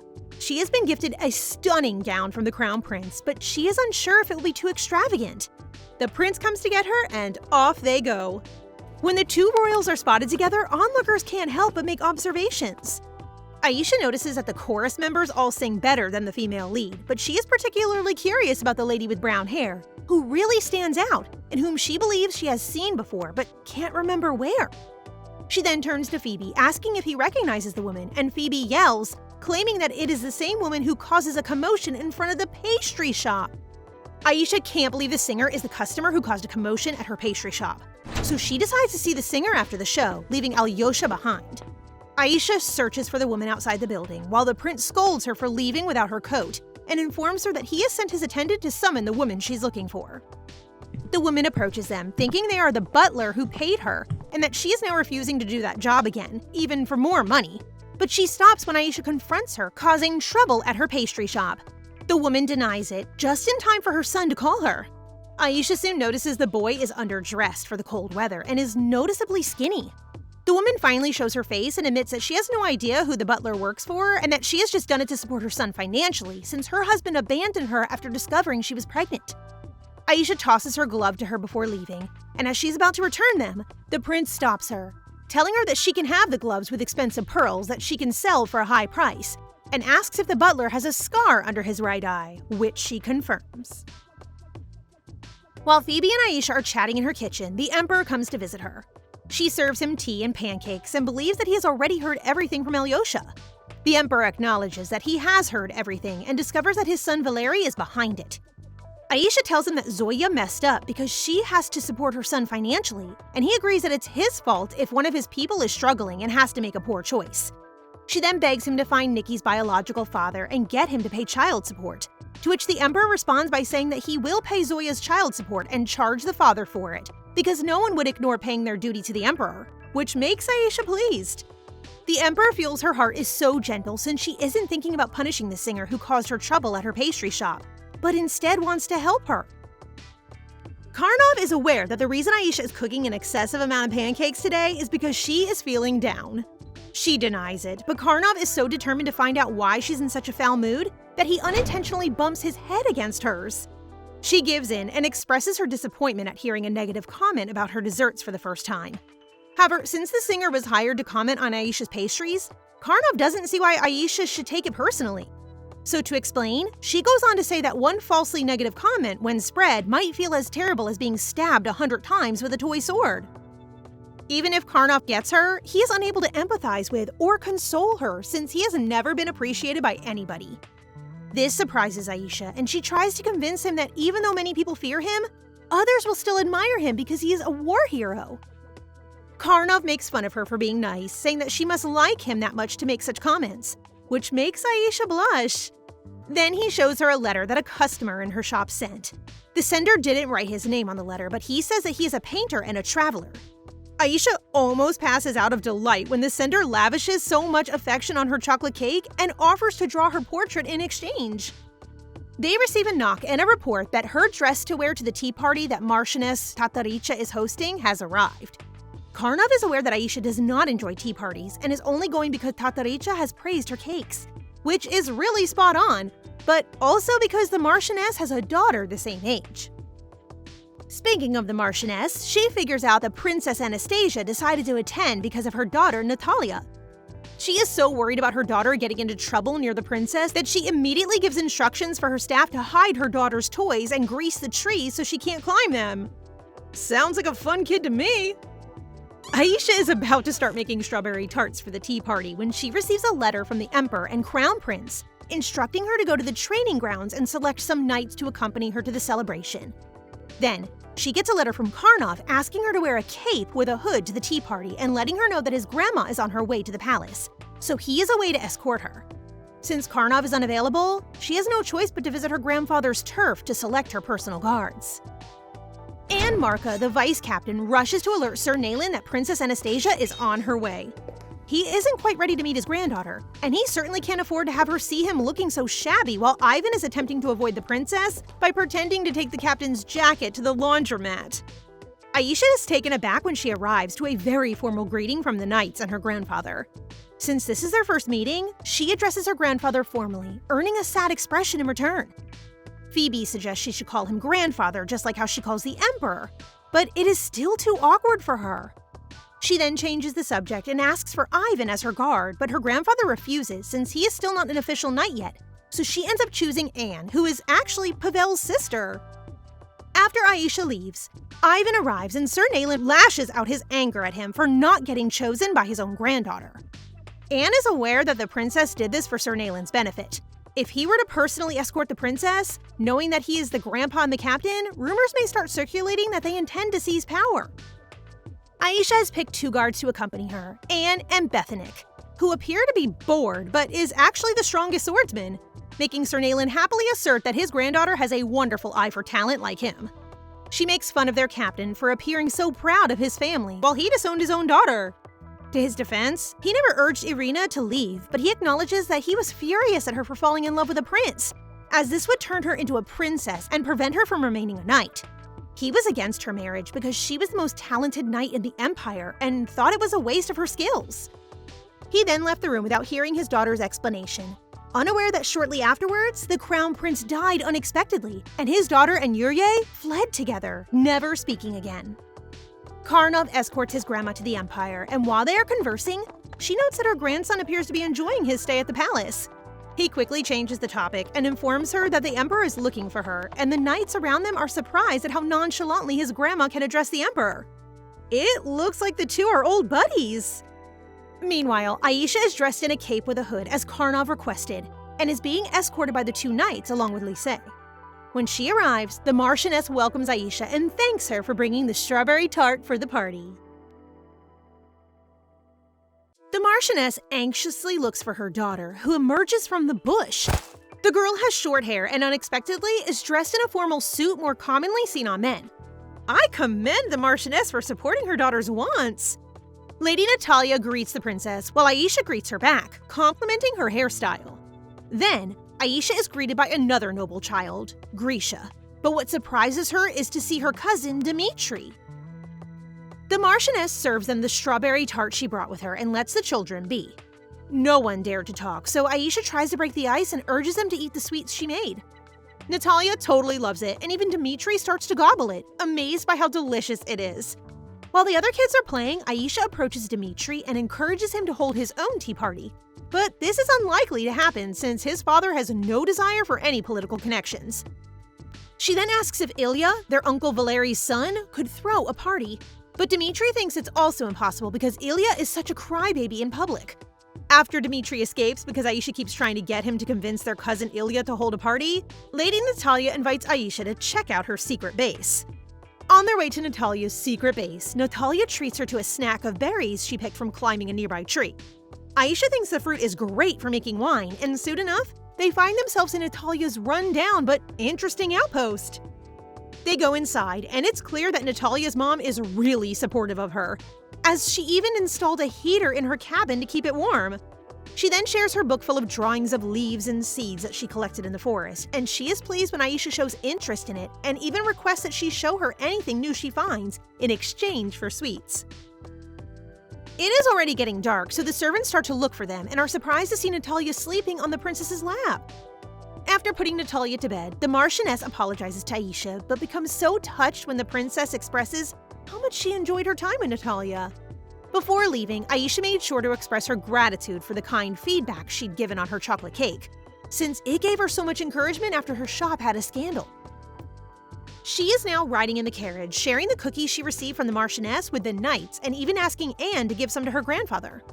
The carriage, however, comes to a halt when word arrives that Carnov is in the area and eager to greet the princess. Aisha goes outside and gives Carnov some of the cookies, while the young guy invites her on a horseback trip to the palace with him. Although Lisey and Anne are watching, Carnov nonetheless puts the princess on his horse and makes sure she's comfortable. He then asks her to lean on him while fixing her hood, which makes Aisha realize that this is why Carnov asked her to wear warm garments all along, because he has already planned their horseback riding. On the way, she happily tells him about her first successful tea party and the shastling berries the Marchioness gave her. She has made a new friend and even talked Dmitri into inviting her to the tea party he's throwing with Ilya. They move on to discuss their spirits, with Carnov having realized the fluffy chick is her spirit and wondering why she has been hiding this fact. Observing Carnov's soft aura, she reveals that she hid her spirit to prevent being perceived as a threat to Alexei, which would make Carnov suspicious of her as well. The two agree to keep their spirits hidden, and while they're at it, Aisha requests that Carnov assist her in making liquor by speeding up the aging process of the wines. Genius! Meanwhile, Dmitri begins to convince Ilya that they should have a party and invite their cousin Aisha. Their fathers are watching them, and Maxim is pleased that his son Dmitri appears to have enjoyed himself at the Marchioness Tatarich's tea party. Valery, on the other hand, believes that because the mother-daughter duo is known to be rather tough, they must have bullied Dmitri. Maxim is now aware that he made a mistake by bringing up Tataricha, as the Marchioness is not on good terms with Valery because of the trouble she caused for his business. Turning the conversation to their brothers, he praises the remarkable talents of Yurye and the late Crown Prince, but both ended up miserable in some way. This is to warn Valery against seeking greater power, but Valery, as usual, ignores his advice. So Maxim lightens the mood, convincing Valery to throw a tea party for Ilya and invite their niece, Aisha. Aisha tries on the dress the Marchioness gave her and decides to wear to Ilya's Karam game party. Alexei compliments her dress and tells her to bring guards, and this time, instead of refusing, our girl gladly accepts. Things have changed, and she is no longer terrified of the Crown Prince or Carnov, which makes her very at ease. However, before Aliosha leaves, he mentions that Ilya's party could end up being rescheduled because her uncle Valery is currently struggling after his breadcrumbs business was forced to close due to bugs discovered in them.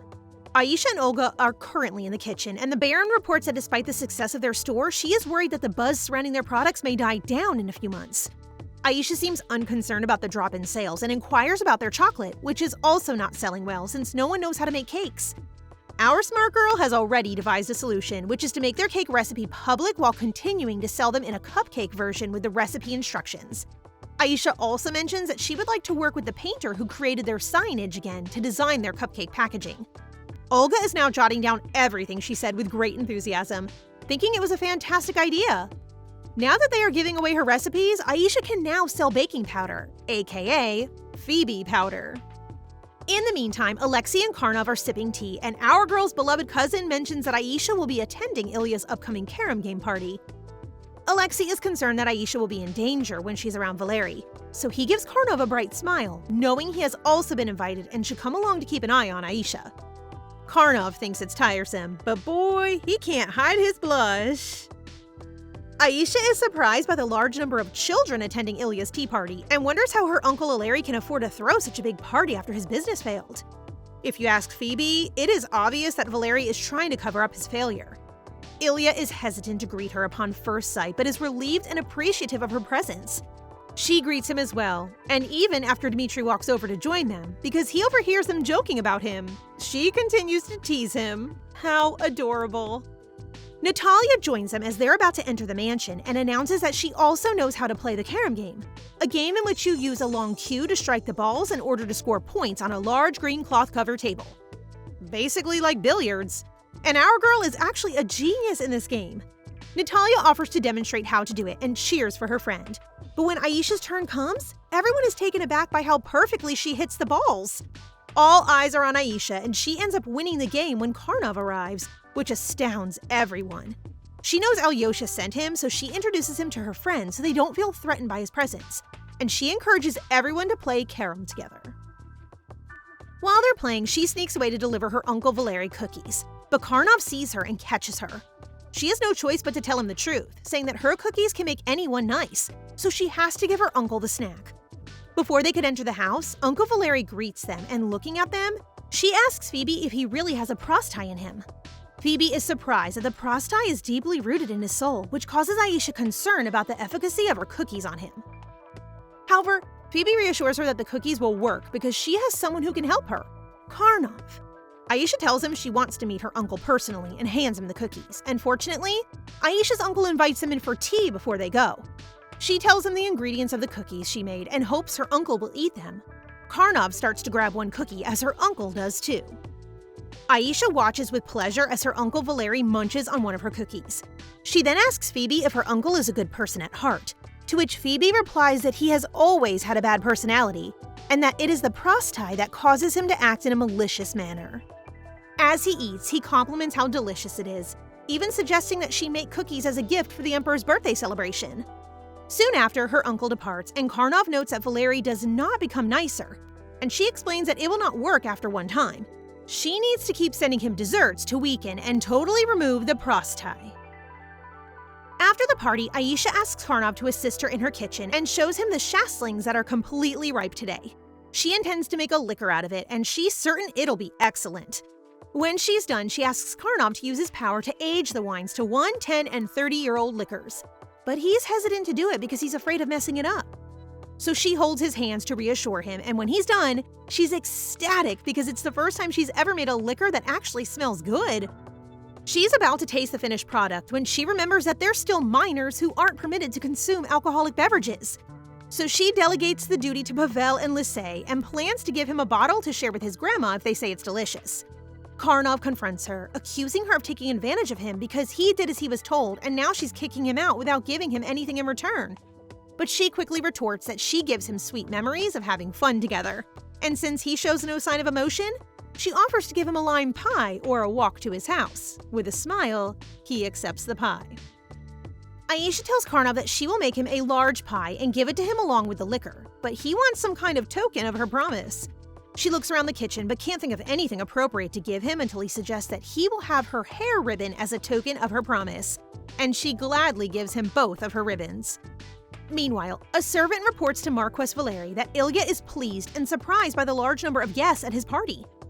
The servant also reports that Ilya wants to have another gathering for the carom game, but the Marquess dismisses his request, telling the servant that someone will surely invite his son now that he is closer to the other children, and orders the balls and cues to be thrown away.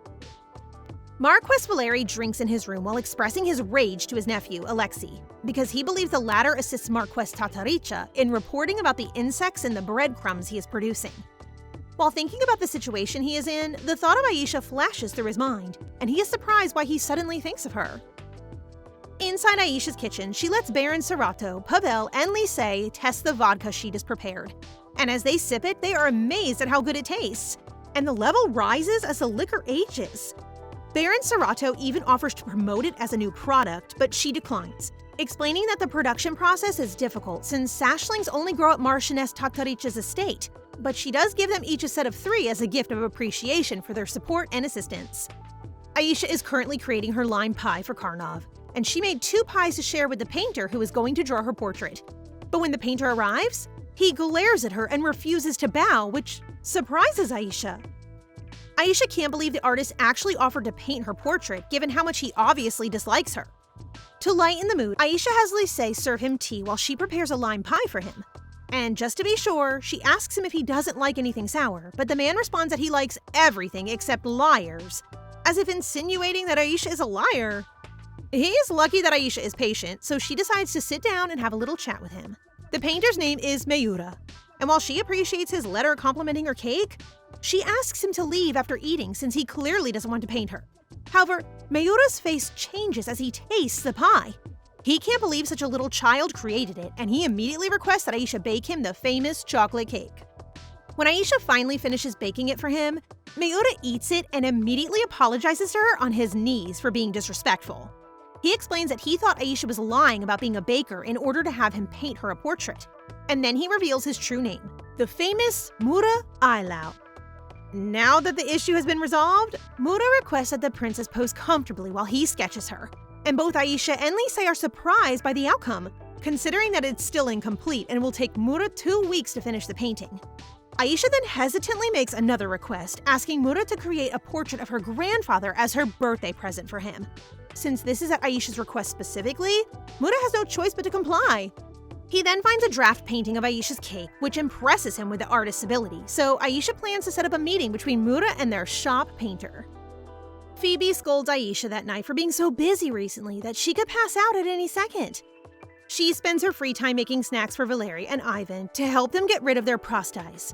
She recalls Phoebe saying that the prosties were taken into 5 pieces, and since the prosti appears to be gone from the Noctis elf, there are 2 more prosties left. Then she discovers that Phoebe previously dealt with 1 prosti 10 years ago, making her question where the last one is, but Phoebe can't tell her yet. It's clear that this fluffy bird is a terrible liar since Aisha caught on that he seems to know something, as if he had gone back in time but is now unable to tell her about the future. Now that she thinks about it, Phoebe also mentions that Carnov's spirit is currently weak after using so much power, and her theory tells her it is because it turned back time. If this is the case, she did not reincarnate as a character in a novel, but has actually gone back in time, which is why she has the memories of the real Anastasia. Phoebe cuts her train of thought and yells that she is the real Anastasia, which gives her another theory that there once was a fake Anastasia. The fake must have possessed her body and become the villainess, but before Aisha can ask Phoebe more questions, she finds him on the verge of dying. Phoebe appears to be unable to offer any further information, so Aisha ceases the interrogation and allows him to rest.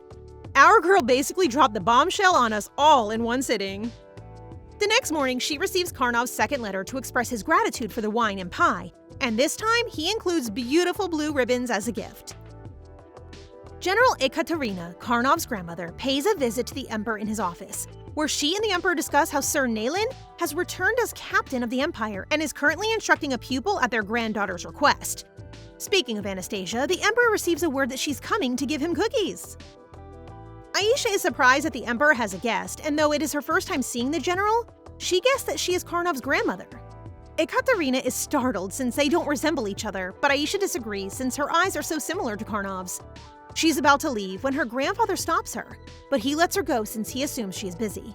Aisha, however, turns the tables, claiming he is the one who's always busy and doesn't even play carom with her.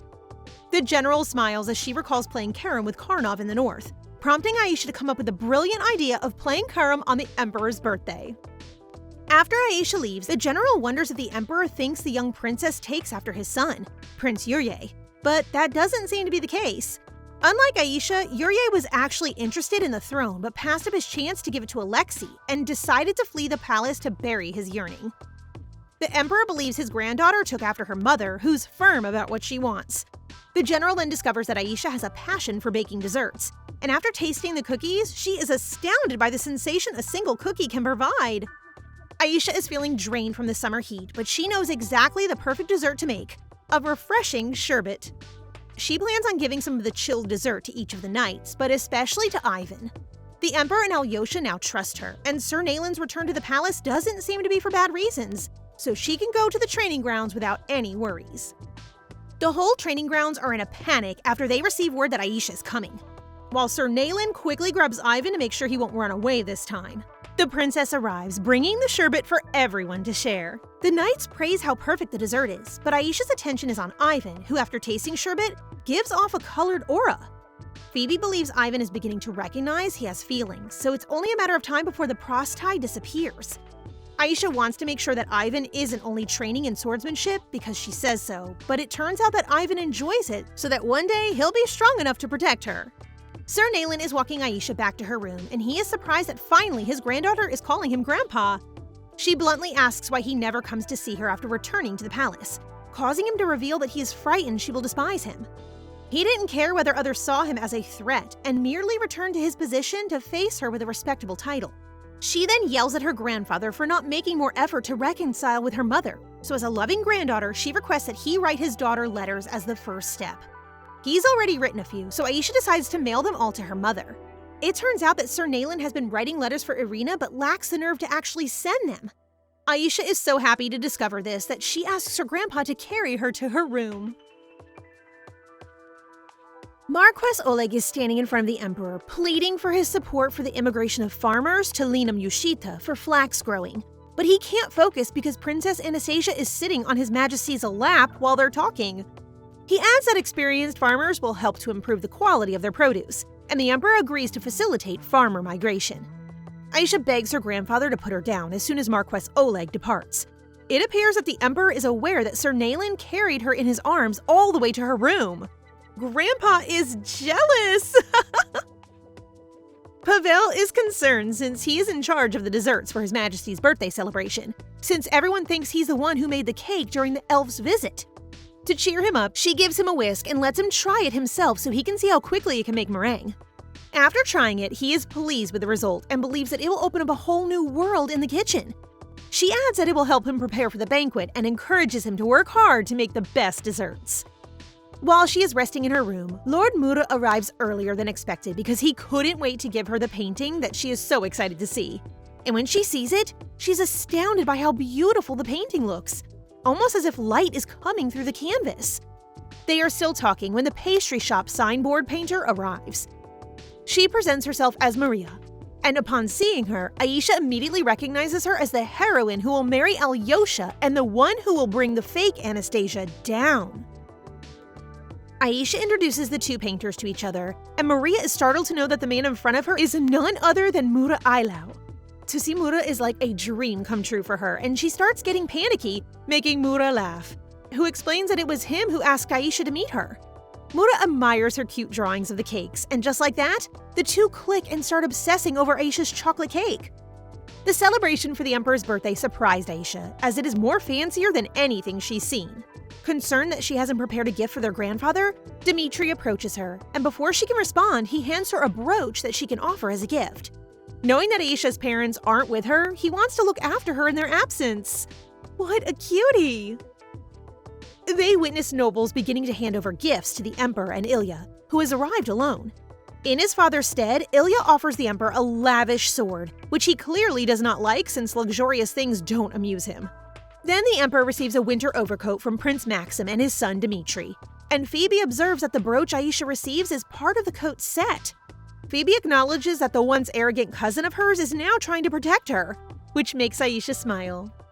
The Crown Prince and Princess Anastasia stand together to present their gift. Alexei brings out a fig tree that is only known to thrive in the south, but his present is specifically cultivated and bears fruit that is richer in flavor than any other of its kind. When the Emperor sees that Aisha too wants to try the fruit, he laughs as the three of them eat it. The Crown Prince intends to grow the trees in the Empire's greenhouse, which has received praise from the Emperor. Finally, it is time for Aisha to reveal her gift, which everyone is looking forward to seeing. The portrait's realism impresses the Emperor, but the discovery of Mura's signature at the painting's base takes him by complete surprise. Even the nobles can't believe that a 10-year-old drove Mura Ailau, a genius who hasn't painted in a long time, to create an incredible work of art. Aisha shares that she is friends with Mura, prompting the Emperor to recognize her potential after so many people tried and failed to get Mura to paint again. The Emperor considers her gift so valuable that he wishes to grant her a wish, and Aisha gladly accepts his offer. Everyone is now having a good time, except Dmitri, who is alone on the side looking down on himself and thinking that Aisha is truly something. Because even if her parents aren't with her, she ends up surprising the Emperor with her present and doesn't even need his help. Then a servant approaches him and conveys the Emperor's orders to see him. He approaches the Emperor with a stiff gait, fearing a scolding, but it appears that Aisha has already informed the Emperor of the brooch, emphasizing that Dmitri gives it to her in an effort to help her. The Emperor feels Dmitri has accomplished a great deed and wants to give him a wish as a gift. The Emperor, the General, and Aisha will be playing Karam, as promised, but they have invited Maxim, Dmitri, and Carnov to join them. To add to the fun, the Emperor recommends that they have a bet and award it to their winner. The Emperor bet his newly built mansion, making the general wager to take care of the mansion's landscape since her spirit is the spirit of sand, which can govern Earth. Maxim bets to do the interior design. Dmitri bets sugar, and Carnov wagers the wooden knives made only in his domain that are wonderful for cutting cheese and fruits, while Aisha wagers to give the winner her homemade cake. Their wagers are so high that Aisha, the billiards guru, ends up taking them a little bit seriously and winning. The next day, Aisha is having tea with the Emperor, who wishes to host an exhibition of Mura's two paintings. Aisha is embarrassed just thinking about only two paintings during an exhibit, so after learning that there are more Mura's paintings out there, specifically owned by Marchioness Tataricha, Marquess Celestria, Carnov, and Baron Sarato, she plans to borrow all of them, but not for free. She will charge admission fees to all guests and split the profit with the painting owners. As for the location of the event, she's going to use the mansion that she won in the carom game. Her idea is so thorough that the Emperor cannot turn it down. The Emperor then reminds her of the wish he wants to grant her, but Aisha refuses to use her request just yet. It has to do with her pastry shop, but she intends to inform him once the season changes to fall. Well, speaking of seasons, Aisha musters all of her courage to request permission from her grandfather to attend her parents' birthday in the winter. The Emperor does not say anything, leading Aisha to fear that he will not allow her to visit her parents. But she is surprised when he does. Aisha is overjoyed and rushes over to hug the Emperor. The Emperor is at a loss for words, so his spirit, Shamal, advises him to hug back, which he joyfully does. Carnov sends Aisha his third letter, suggesting that he will lend his painting if she lets him look at her portrait first. Aisha has no choice but to let him stare at her portrait, making her really embarrassed. And after he's done looking at it, he gladly lends his painting. Carnov already guessed that she would contact Tataricha and Serato to borrow their paintings. And since she's not close to Marquess Celestria, father of Grisha, the shy boy at the tea party, he offers to help her contact the Marquess. But he wants something in return. A wish ticket with Aisha's signature to promise that she will grant his wish. She initially refuses, saying that she wants to grant his wish right now. But our girl can't really convince Carnov, so she ends up writing a pledge of one wish. She wants to add an expiration date since Carnov might forget to use it, but gets surprised when he wants the wish to be valid for 10 years. Is it to ask her for a date? A marriage? Can't wait to find out. Aisha then meets with the Baron, who shows off the new equipment she bought at a cheap price from Valeri's closed breadcrumb factories. Maria, who has been working on the packaging for their PB powder, has reported that she's nearly done. Olga believes Maria has been working with Mura recently since her painting style has improved. And according to what she has heard, Maria has been staying at Mura's building. While they are talking, Aisha has finished baking her apple tart tatin with whipped cream on top. And Olga is more than happy to devour it. Then, when Aisha inquires as to whether or not she has recently been shopping and purchased Mura's painting, Olga becomes extremely worried and hurriedly apologizes to her. Olga admits that many nobles look down on her simply because she's a merchant. So after their business became successful, she purchased one of Mura's paintings to improve her status. It's not like she did anything wrong, so Aisha calms her down and explains that she merely wants to borrow the painting since she will be hosting an exhibit featuring Lord Mura's paintings. She also plans to make confetti snacks, which are chocolate-covered nuts, as freebies for her exhibit guests. Olga suggests they sell it, but our girl would much rather share it with others. Besides, if people like the chocolate, they may end up buying more of it. Aisha stops by Marchioness Tataricha's home the following day, where she sees Natalia having fun with her ball. She is hesitant to approach Aisha, and when the Marchioness sees the children together, she assumes that her daughter has made a mistake again. Aisha apologizes for coming without notice, and while Natalia changes into a different outfit, her mother makes them tea to go with the dessert Aisha prepared. Marchioness Tataricha asks about the liquor she was given and raves about how tasty it is. Then Aisha begins to reveal the true purpose of her visit, saying that she is curating an exhibition of Lord Mura's paintings and would like to borrow one of her own. However, they are interrupted by Natalia's arrival, and everyone's attention is diverted to the apple tart they are eating, so she doesn't get to hear her answer about the painting. While walking back to her carriage, Aisha interprets the lady's silence on the painting as a form of rejection. But Marchioness Tataricha calls for her before she can leave and tells her that she is willing to lend her the painting but got totally focused on the dessert earlier. Aisha expresses her gratitude to the lady by hugging her. When the servant comes in to announce Carnov's arrival, Aisha is in the middle of preparing her chocolate confetti when the hot syrup splatters all over her. Carnov promptly lifts her and makes her wash her hands, sighing in disbelief that her scream was the first thing he heard upon entering the palace. When her hands begin to flush, they decide to bring in the Imperial physician. Aisha rants about how busy she is, which causes Carnov to perform the stirring portion of her cooking, and wonders what she's making this time. She replies that she's preparing confetti, and she notices his aura changing while they're doing it. After checking, the doctor informs them that it is not a serious burn, and she thanked him and let him leave right away, leaving him surprised and rescuing him from having a difficult time with Carnov. Aisha wonders about Carnov's sudden visit, and she is pleasantly thrilled to learn that he has excellent news for her. After learning that Marquess Celestria will lend his painting for her exhibition, she expresses her gratitude to Carnov. She is relieved that she finally has enough artwork for an exhibition, and now she only needs to figure out how to get people to buy tickets and hand out confetti. She informs him that she is arranging something with Baron Serato, and that when she finishes the exhibit, she will visit her parents, which surprises him because he was unaware of her plans. She explains that she'll tell him once her schedule is set, and she notices his aura changing. thinking he's upset because he doesn't know any of her plans. With a calmer voice, she tells him that she doesn't want to bother him by telling him everything that's going on in her life. And she teases him about starting an exchange diary that he unexpectedly agrees to, which surprises her. Though initially skeptical, she comes around to the idea and decides to do it with Carnov after he offers to bring her a notebook they'll be using. Aisha receives Carnov's 4th letter, telling her that he found a diary and will bring it soon, hoping that she will like it. He also includes a warning asking her not to work hard making confetti, which makes her smile because she can feel the letter's overflowing warm aura, and assumes that Carnov wrote the letter to make her happy. Aisha, Oleg, and Sofia are busy making confetti when Carnov arrives at the shop to pick her up. They return to the palace, where Carnov gives her a notebook and has her place her hand on it, and a beam of light acts as a seal, allowing only the two of them access to it. She finds out that the book is an artifact from the Atrope period, but before she can process this information, he leaves, warning her not to overwork herself. Her exhibit's opening day has arrived, and she is excited. Aliosha arrives to get her, so they may attend together, but she can hear his spirit telling her that Aliosha worked so hard to make time for her, while Phoebe warns him to hold his tongue just once. Aisha can only listen to the two spirits as they keep arguing, and Fafnir stresses how lucky Phoebe is since he can talk to his contractor, making the fluffy bird retort that it was hard to bring Aisha, as if he chose her to be his contractor. Aisha shrugs off the new revelation and informs Aliosha that Fafnir has revealed that he overworked himself just to make time for her exhibit. She adds that he doesn't have to come if he's tired, but Aliosha assures her that he's more than happy and excited to go with her today. She expresses her delight that they will be able to attend the exhibit together, but she is concerned about what will happen when Maria and Aliosha meet.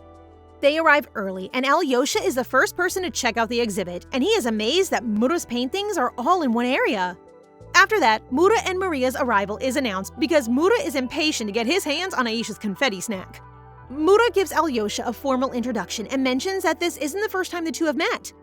The young, empty prince he previously met was nothing like the confident young man he sees now, and Aliosha is overjoyed to share that Aisha is to credit for everything. Aisha then presents Maria to Aliosha, but unlike what she had anticipated, there are no sparks between the two. The guests are let in at last, and they immediately begin crowding around Mura to have a chat. Aisha then summons Cyril, the crown prince's personal guard, and orders him to take Aliosha back to the palace. The crown prince insists on staying, but then gives up after Aisha makes him feel guilty that he needs to rest in order to become a decent emperor. Aisha is waiting for Carnov, but she runs into her uncle Valeri and Ilya first, so she greets and invites them in. When she tries to lead her uncle to the paintings, he scolds her for holding him, but then eventually lets her be when she grabs his arm to escort him. Phoebe believes Valeri has eaten all of the desserts she has sent him since his prostai has weakened significantly. Aisha grins as she notices progress, but she's taken aback when her uncle suddenly begins emitting a sinister aura. That's because the Marchioness Tataricha, his arch-enemy, is there to welcome him. Although the Marchioness is impressed by Aisha's snack, our girl is starting to feel uneasy because the atmosphere has changed now that the two are facing each other. They somehow survive, and Aisha and her uncle are now looking at the portrait of the Emperor. Valeri refuses to take her snack, but after Aisha informs him that the Emperor ate a lot of it, he snatches her snack basket and begins nibbling. His aura finally brightens, and he starts chatting with Aisha, assuming that she invited him to the exhibit to embarrass him. She asks him sarcastically if he expects her to publicly shame him for paying Zoya to insult her cake. Aisha has gotten over it now since her uncle already earned his karma, and by that, she means the downfall of his breadcrumbs factory at the hands of the Marchioness. Aisha wants him to know that she simply invited him because he is her uncle. Plus, she wants to see Ilya.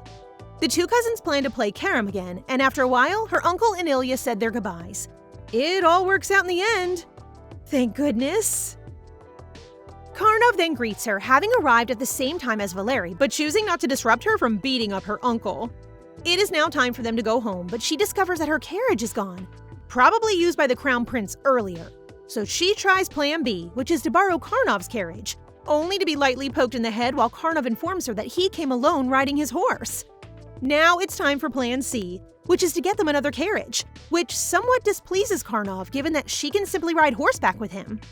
She is just concerned about Lisey, but Carnov believes it is a simple fix because they can simply borrow another horse for Lisey.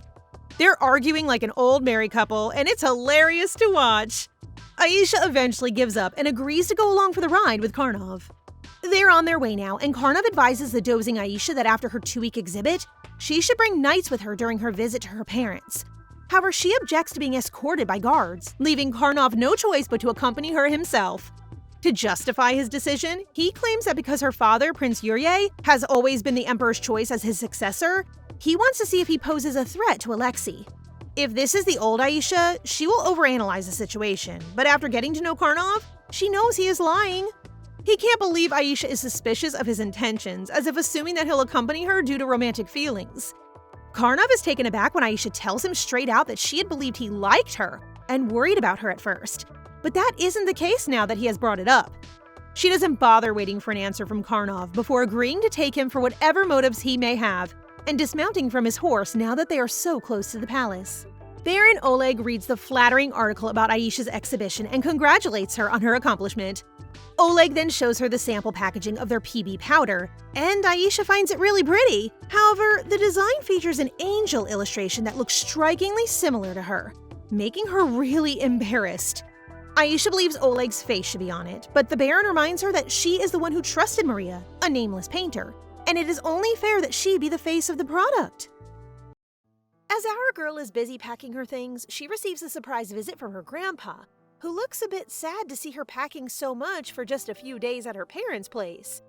Aisha casually shares that dresses are thick and mentions she might need to sleep outside during the trip, which leaves the Majesty puzzled. After all, why would anyone want a princess to sleep outside? This makes our girl respond that she actually slept outside during her trip to the Imperial Palace, which causes the grandpa to feel a bit guilty and let out a sigh before letting her be. Before he can leave the room, Aisha asks him to hand over the letter, reminding him that writing her a letter is part of the fun punishments for all the losers of their carom game. Grandpa can't believe that his granddaughter is asking for more, especially since he's already given her his vacation house. However, our little cutie just brushes off his comments, knowing that he also has the letters from the other players in their last game. After some time, the letters finally arrive, and she starts to suspect that the Emperor might have read them. This leads to a bit of bickering between the two, but Grandpa just can't seem to win against his beloved granddaughter. In the end, he admits that he only read the letters from Maxim and Dmitri. Aisha feels upset, thinking that the Emperor suspects that she might team up with her uncle Maxim. However, the Emperor quickly reassures her, explaining that his concern comes from a place of care. She may not be interested in the throne, but he worries that his son Maxim might be different. Maxim didn't give up on the throne because he didn't want it. Rather, he understands that he may not have the abilities needed to succeed. So the Emperor believes it's best not to give him any false hope. If that's the case, Aisha thinks the Emperor should inspire Maxim with new ambitions. She also criticizes him for his lack of affection and compliments, because if he had them, Maxim might have already discovered what he wanted in life. I love how direct she is. She knows that her grandpa craves love from his children, so she encourages him that it's never too late to be a good father. With that said, she cheerfully asks her grandfather to write a letter to her dad. As a start for his resolution to be a better father, which he agrees to, but with one condition. If Aisha can get him their response, he'll send a letter, but our girl is unsure because they may not respond, prompting the Emperor to state that she needs to figure it out before leaving the room. That evening, she reads the letters, and the first one she opens is from her cousin Dmitri. He mentioned that he won't play carom with her anymore. Maxim sent a note telling her to take care on her trip and to say hello to her parents for him. She chuckles a bit when her uncle mentions that he always beat her father in carom, meaning that she might take after her mom. After that, she opens a letter from her grandfather, who praises the cookies she made and adds a reminder that she should bring 3 knights on her trip. General Akaterina also praises the liquor she gifted, saying it's the best she's ever tasted, which brings Aisha so much joy to read.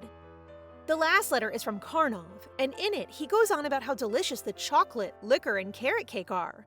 Aisha finds this quite odd since he usually writes in a more straightforward way. She then looks at the second page of the letter and starts laughing so hard that the letter drops off her bed. PB gets curious, so Aisha shares that she playfully teased Carnov the other day while riding the horse. It seems he felt bad about it, as he mentions in the letter that he will join her on her trip, not to check on Prince Yurye before apologizing to her. She gives the letter a gentle kiss as she accepts his apology. The next day, Aisha is surprised when Carnov arrives so early in the morning. Well, not really that early since it's already 10 a.m. She notices that the colors around Carnov are dark, which makes her think he might be feeling worried and anxious. Do you know what could be causing that? Aisha didn't write back to him, and that's why. Sir, Professor replies, please invent phones and Wi-Fi first. Aisha chuckles and shares that she had actually replied to him in her mind, but forgot to put it down on paper. So she decides to express it out loud now and happily says that the apology is accepted. So another reason he stopped by was to see if she had made up her mind about which knight she would take along on the trip. After learning that she intends to bring Bethelnick, Anne, and Ivan along, he lets out a deep sigh. As a princess, he feels she should be accompanied by the finest knights rather than a trainee like Ivan. This makes Aisha share that she has a reason, and while she's not entirely certain if he should be in the loop, she asks Carnov if he's heard about prosties. After explaining to him, he now realizes that Aisha has been trying to give snacks to her uncle to help him with the prosty, which only solidifies his choice not to bring Ivan along, as he might pose a danger. Aisha quickly stands up to explain to Carnov that her uncle Valeri's tough personality is just part of who he is, but that's not the case for Ivan. He was simply born a half-Nautics elf. This means that she is bringing along Ivan just because she wants to treat him to more desserts and snacks, which leaves Carnov slightly speechless as he processes her unusual reasoning. The day has finally arrived, and the Emperor chooses to watch Aisha leave from his balcony, prompting Shamal to suggest that he should at least bid her farewell. However, the Emperor is at a bit of a loss for words. If he says come back safely, it might come off as if he's ordering her to return against her wishes. On the other hand, if he says, have a nice trip, he fears she might not return at all. Aisha is getting ready with Carnov when she spots her grandfather shadow up in the palace, but she decides to brush it off as Aliosha comes down to send her off. He gently kisses her forehead and tells her to take care, while our little girl sweetly reminds him to sleep well and eat well. As they travel, Carnov sees that Aisha is dozing off, so Reese gets a blanket ready for her and suggests she take a nap. However, Aisha declines, saying she wants to enjoy some snacks with Ivan instead. She continues to bombard the poor boy with goodies, leading him to cough, while Carnov nudges her to the side and instructs her to stop harassing him, prompting her to pout. They take a break, and as she steps out of the carriage with Carnov, she shares her desire for Ivan to experience a lot of things, like visiting different places and trying various snacks, though she admits that she might be going a bit overboard.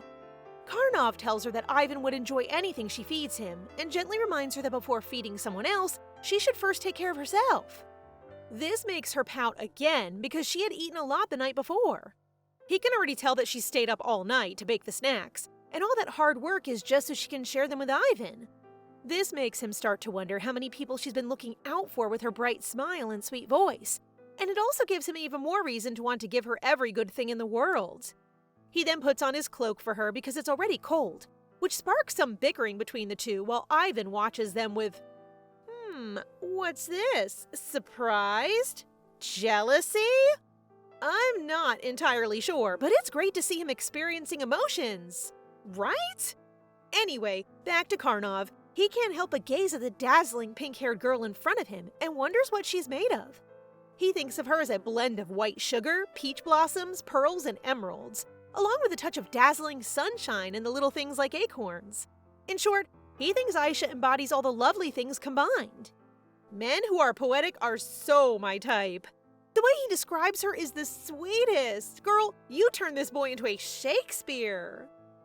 As they continue their journey, Aisha appears quite downhearted since Ivan has chosen to ride in a different carriage. Carnov tries to cheer her up, suggesting that perhaps Ivan just needs a little rest and that she should feel happy for him doing something for himself. Carnov also states that she should get some sleep, but she feels reluctant since everyone else is still awake. He then explains that the reason no one is sleeping is because the princess isn't sleeping either. Before long, their little princess drifted off to sleep, and as Carnov gently placed a pillow and a blanket around her, a warm smile spread across his face as he looked at her. What I really appreciate about him is that he never crosses the line, even though he is aware he has feelings for her. Her parents are overjoyed to see her, and Mommy can't help but scoop her up and twirl her around with excitement. After that, Aisha introduces her companions, Carnov and Reese, whom they already know since she is her mom's friend and her guards. That night, Aisha goes to Carnov to give him a blanket, but he's busy looking out the window to see if the townspeople are still watching them. She believes it is normal since her family is poor, and the fact that she arrived in a carriage with guards must have shocked them. But she is confident that nothing will happen because they all fled in fright after Carnov's glare earlier. She keeps teasing him that Carnov needs to advise her to stop or he will transform her into a grandma. But she thinks it isn't such a bad idea, causing him to just sigh. She then decides to let this grumpy boy sleep now, but worries if he's okay sleeping alone. So this time, he playfully teases her to see if she will tuck him into bed. But my boy really can't win against her since she just teases him back while pretending to be worried and asking if he wants Grandma Aisha to tuck him in. Their relationship is just adorable. In the yard, Ivan, who is sandwiched between the two loud sleepers, is unable to sleep because he keeps thinking about how Carnov placed his coat on Aisha earlier. Oh, this boy is jealous, isn't he?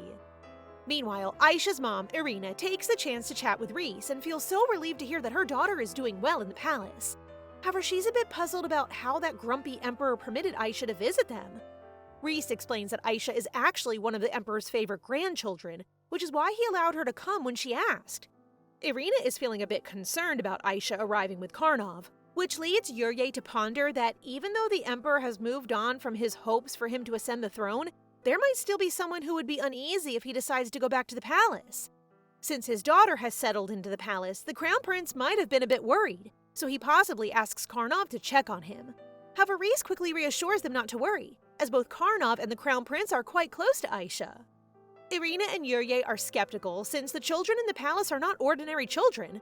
But how can Reese explain that the children in the palace are all becoming friends like in a fairy tale? She simply smiles, hoping that they'll believe it one day.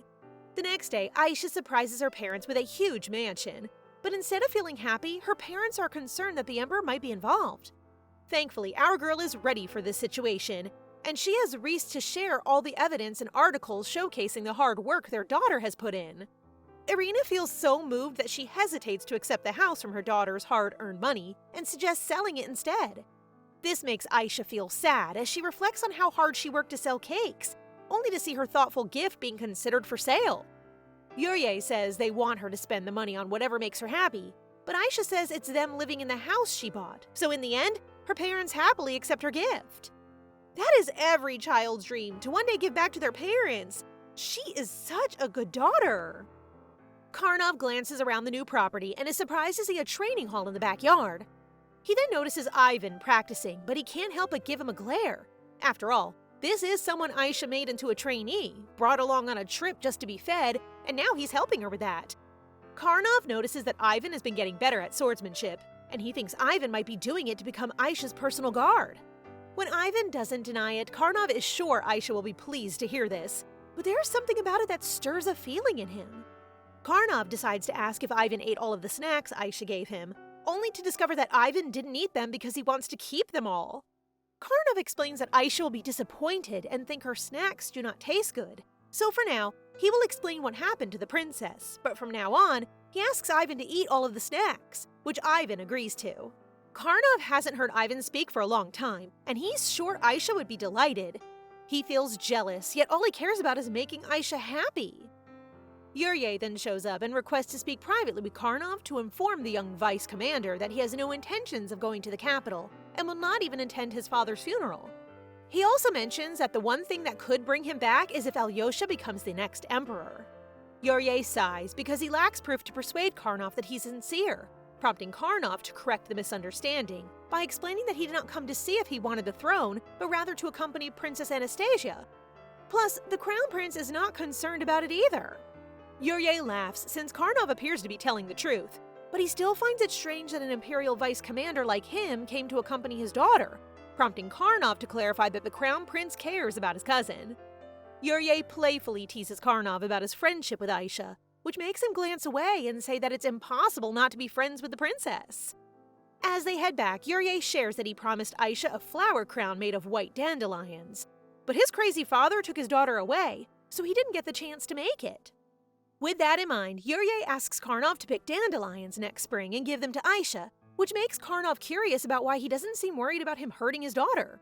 Yurye suspects that he might be acting this way because people are scared of the spirit of death, but he points out that if that were true, the population in the capital should have been cut in half. Carnov is taken aback, and even though Yurye is dressed in worn clothes, his noble aura shines through, making Carnov realize that Aisha truly resembles him. Aisha has just finished making a pumpkin pie, and it's the first time her parents will get to taste her cooking. As expected, they are pleasantly surprised and so proud of her for creating such an amazing dessert. Aisha then approaches Carnov to ask what he discussed with her father, to which he casually responds that he merely explains his motive for coming, which is to accompany her. If that's the case, she suggests that he act closer to her, which offends him because it implies they're not close at all and must pretend. Carnov is annoyed as he asks what their exchanging diaries means to her, but instead of responding, Aisha wishes to clarify with him that their relationship is genuine, which he confirms. She then notices a wonderful aura around him, which she blames on the pumpkin pie, but she is unaware that it is you, girl, who is making him blush. Aisha's parents have noticed that their daughter may be doing well in the palace because she appears to be happy right now. Irina is overjoyed to see Aisha wearing such lovely outfits that she knows they can never afford, and she becomes emotional when she discovers that the Emperor even built a kitchen for her since Aisha enjoys baking, which she had no idea about. They have never regretted leaving the palace life and are happy to say that they did everything possible to provide for Aisha. But they now realize that Aisha simply didn't ask for anything. They chose poverty, but their daughter chose none of it. That evening, Aisha hands her mom and dad 2 separate letters from their fathers, leaving them a bit puzzled. Her mom and dad are so happy that she found her dream in the palace, and it seems like everyone is treating her well, so they hope she can have everything she wants by living there. Aisha quickly denies this, because everything she needs and wants has already been given to her by her loving parents. This surprises them as they realize that being poor doesn't bother their daughter. She is a grateful child who is happy to have parents willing to give everything they have for her. It truly isn't about the material things. Hats off to her parents for wrapping her full of love. Who needs a treasure chest when you've got a heart overflowing? Aisha is finally heading back to the palace, and her parents comfort her, assuring her that everything will be just fine as they hand her their reply letters. She feels a bit emotional and asks her parents to write to her if anything happens, and Irina and Yurye happily promise to do so. Aisha is sleeping in the carriage until PB wakes her up and tells her to look outside. When she does, she is shocked and hastily covers the curtain before telling Carnov and Reese not to look. This only makes them curious, so Carnov wraps her in a blanket and they rush to the window and discover that posters of the PB powder with her face are all over the capital. Our guy can't help but stare before murmuring if he may take one of the posters, which prompts Aisha to tease him about it, leading him to explain that people are actually tearing them off the wall. When they return, Carnov pays a visit to his grandma, who surprises him with Aisha's poster. She did buy the baking powder, but what surprised Carnov is that she has a pile of the posters supplied by the Baron, and she suggests he take one while he can. As soon as she leaves the room, he blushingly takes one. In the end, he cannot resist. Aisha dozed off right after they got back, and now she's wide awake in the middle of the night. So Reese thinks it's a good time to tell her that the Emperor stopped by to see her a few times. Our girl suspects her grandpa might be feeling a bit grumpy since she didn't visit him this morning, so she decides to go see him. When she arrives, Shamal quickly talks with Aisha, expressing how glad he is that Aisha is here. The Emperor is throwing a fit and is even pretending to work late at night, just waiting for his granddaughter to show up. When Aisha happily greets her grandpa, his tone sounds upset. But that's okay. He can't hide his true feelings from her because she can see the sparkling, warm aura around him. She explains her side, claiming that because he didn't come out this morning, she assumed he was extremely busy. So she chose not to disturb him and ended up falling asleep. After that, she decided to tease him by asking whether he wasn't busy and just didn't want to see her, causing the Emperor to clarify that he was in fact busy. Now that she's cornered him, she flashes her adorable smile and explains this is exactly why she chose to say hello at night. Now that their little misunderstanding is cleared up, Aisha happily gives her dad's letter to the Emperor, who starts pacing back and forth, anxious to read it. It might seem like a one-exchange letter could quickly mend their relationship, but that's not the case. As soon as the Emperor reads the letter from his son, he becomes very upset and starts using words that aren't suitable for kids to hear. Aisha didn't read the letter herself because she saw her dad writing it, and he looked so happy that it prompted Grandpa to start writing a response letter. Shamal notes that the father and son share many similarities, and it's true. As Aisha watches her grandpa fiercely writing, it brings back memories of her dad. She now understands that her dad wasn't really smiling while writing. He was actually gritting his teeth. I bet he wrote something like, "You crazy old man, how dare you kidnap my daughter? You better not hurt or make her cry, or else." Is it? The next morning, Aisha heads to the training ground and discovers that Ivan has the day off. But Bethelnik thinks the young boy might be hiding from the princess. Aisha is taken aback when she looks up and notices that Anne and Bethlehem's bruises on their faces from training with her mom are still not healing. Think about how batty Mommy would be if she returned as a knight! Aisha hands the letter from her mom to Grandpa Nalen, and just like the Emperor, this old guy trembles in rage as he reads it. After a while, he felt lost since he could not be angry when what his daughter said was so accurate, leading him to blame himself. Aisha becomes curious about what her mother wrote and discovers that she clearly stated that Nalen kicked her out, so he cannot expect them to be on good terms simply because of one letter. His daughter is so real for that! Sir Nalen sobs because he's so hurt that his daughter can be so rude to her father, prompting Aisha to say that her mother must be thinking the same thing, similar to how her own father kicked out his own daughter. She then holds her grandpa's hand and shares that to enjoy a nice cup of tea, you need to wait 3 minutes. 30 minutes to bake a delicious cake, and at least 3 days to make certain types of bread. She smiles at him and says that those waiting times weren't wasted since some things require extra time, just like his relationship with his daughter. They exchange just one letter, so she encourages him to keep writing and allow time to work its magic. Hope our little P's advice was helpful for some of you. After that, she visits Aliosha, and the first thing she hears is Fafnir babbling about how Aliosha hardly slept, and didn't even touch the snacks she prepared because he valued them so much. Aisha quickly tells her cousin that snacks can go bad if left out for too long, so he should enjoy them while he can. This earns her a playful cheek pinch from him before agreeing to follow her advice. He then smiles and shares that he really thought she wouldn't return to the palace. He feels a sense of relief that she's back, but there's a part of him that worries she returned against her will. This leads Aisha to share that she actually wanted to stay with her parents, not because she dislikes living in the palace, but simply because her parents seem sad.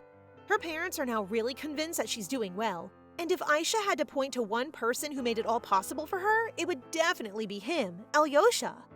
She came back because there are many things on her to-do list, and one of them is something he can help with, which he gladly agrees to provide assistance with. Aisha urges him to make sure he gets enough sleep in the next 5 years, because in 5 years, he'll be an adult and can do whatever he wants. And to her amazement, he smiles and agrees. Aisha and Carnov are having a blast exchanging letters through their shared diaries, and in one of her letters, Aisha playfully teases him about the poster he treasures in his room. Carnov replies, saying that his grandma just happened to give him one, but he's a bit puzzled about how she found out about it.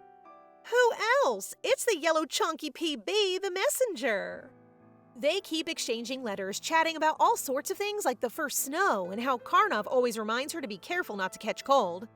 It appears that Carnov truly kept his promise to Yurye by sending not just one, but a whole bunch of white dandelions to Aisha, which brings her so much joy.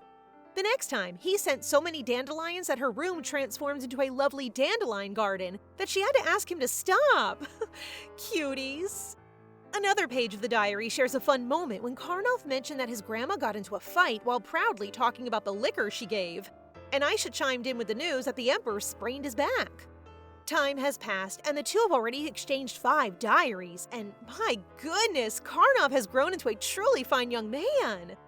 Our girl has been sending letters to her parents regularly, and her baking powder has sold so well that it's now a must-have in every kitchen in the capital.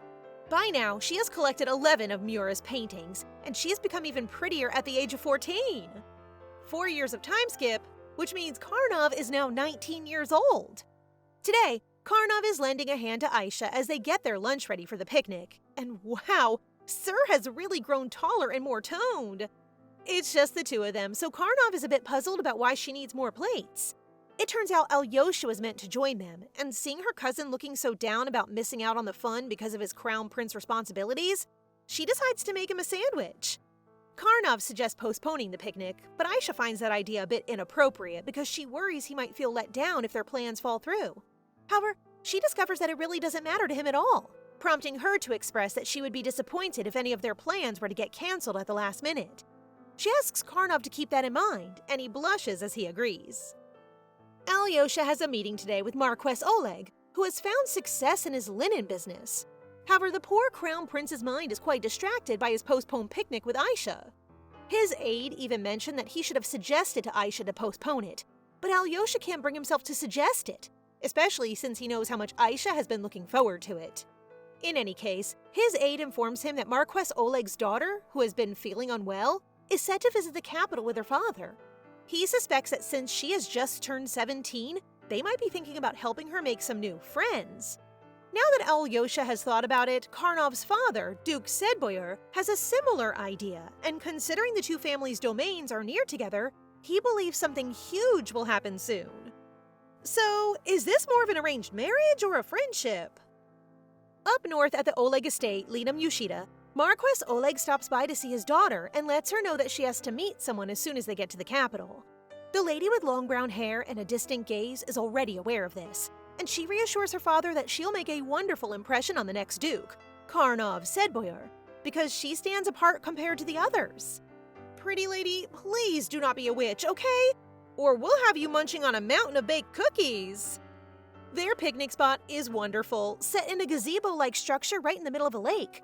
But Carnov feels a bit uneasy because Aisha is sitting too close to him. She actually wants to ask something, so she leans in and whispers if he still can't talk with his spirit, since Aliosha has been making some progress, and says he can now feel Fafnir. To help Carnov, PB believes that Aisha could do a bit more than just share her baked goods, and suggests that they might gain something from having more physical contact. Carnov becomes curious about what the yellow chick said, and when Aisha reveals that they should hold hands or something similar, he immediately jumps up, feeling quite annoyed and telling her to stop teasing him. His gaze focuses on the sleeping PB, and he grabs him before arguing that he should stop messing around and tell them what they should really do. Aisha quickly snatches the poor chick and tells Carnov that she now regrets not having much physical contact when they were younger because they are still innocent children. But it will be awkward now, and others might think they're in a relationship or something. Carnov thinks it would be a great idea to practice dancing the waltz together, as it gives them a good reason to hold hands. This leads Aisha to mention that she should also practice dancing with others to keep any suspicions at bay, which only makes him feel irritated about who she might dance with. I can already tell it is Ivan. Once they've made their decision, they hop on a boat for a ride, and Aisha accidentally slips, landing right into Carnov's solid chest. She blushes as she apologizes, and her mind becomes frantic as she realizes how much Carnov has grown since he used to be the same size as PB, which leaves him really confused. The two are simply enjoying the tranquil vibe of the lake, and Aisha decides to dip her hand in the water, getting her hair a bit wet in the process. As Carnov pulls out the handkerchief from his pocket, a paper he received from Aisha slips out too, caught by the breeze and lands in the water. Aisha is curious about whether it matters to him, and Carnov replies that it's nothing, but the colors surrounding him suggest otherwise, indicating that it's actually an important item. She reaches out her hand to grab it, but suddenly slips out of the boat. In the Manhwa world, there's a saying, where there's a lake, someone is bound to drown. Carnov rushes to the water and holds Aisha, who's now coughing heavily, while thinking that he should always keep a spare heart with him when he's around her. I'm finding it hard to focus on this drenched Carnov, but he does ask if Aisha swallowed any water. She reassures him that she's just fine. When she notices that the water only reaches Carnov's waist, she finally realizes that the lake is actually quite shallow, and they can just stand easily. Well, to be fair, her dress is quite heavy, so it's possible to drown even in shallow water. They are now in her room, and she begs with their family doctor, Danther, to ensure that he tells the Emperor that she's perfectly fine. However, it seems like it might be too late for that, as her grandpa, with a rather dark aura, suddenly bursts into her room. The Emperor seems quite serious when he announces his plan to fill in all the ponds in the palace, which makes Aisha give him a disapproving look and remind him not to jump to extreme solutions every time. She shares the details of what happened and how Carnov came to her rescue, which makes the Emperor really upset again because he's at a loss for what else to reward Carnov with, since he's already given him a prize every time he helped her. Anyway, the Emperor says that if she happens to fall into a pond again, he promises to fill in every pond in the capital. So now the fate of all ponds rests on her. Before leaving the room, he requests that she behave.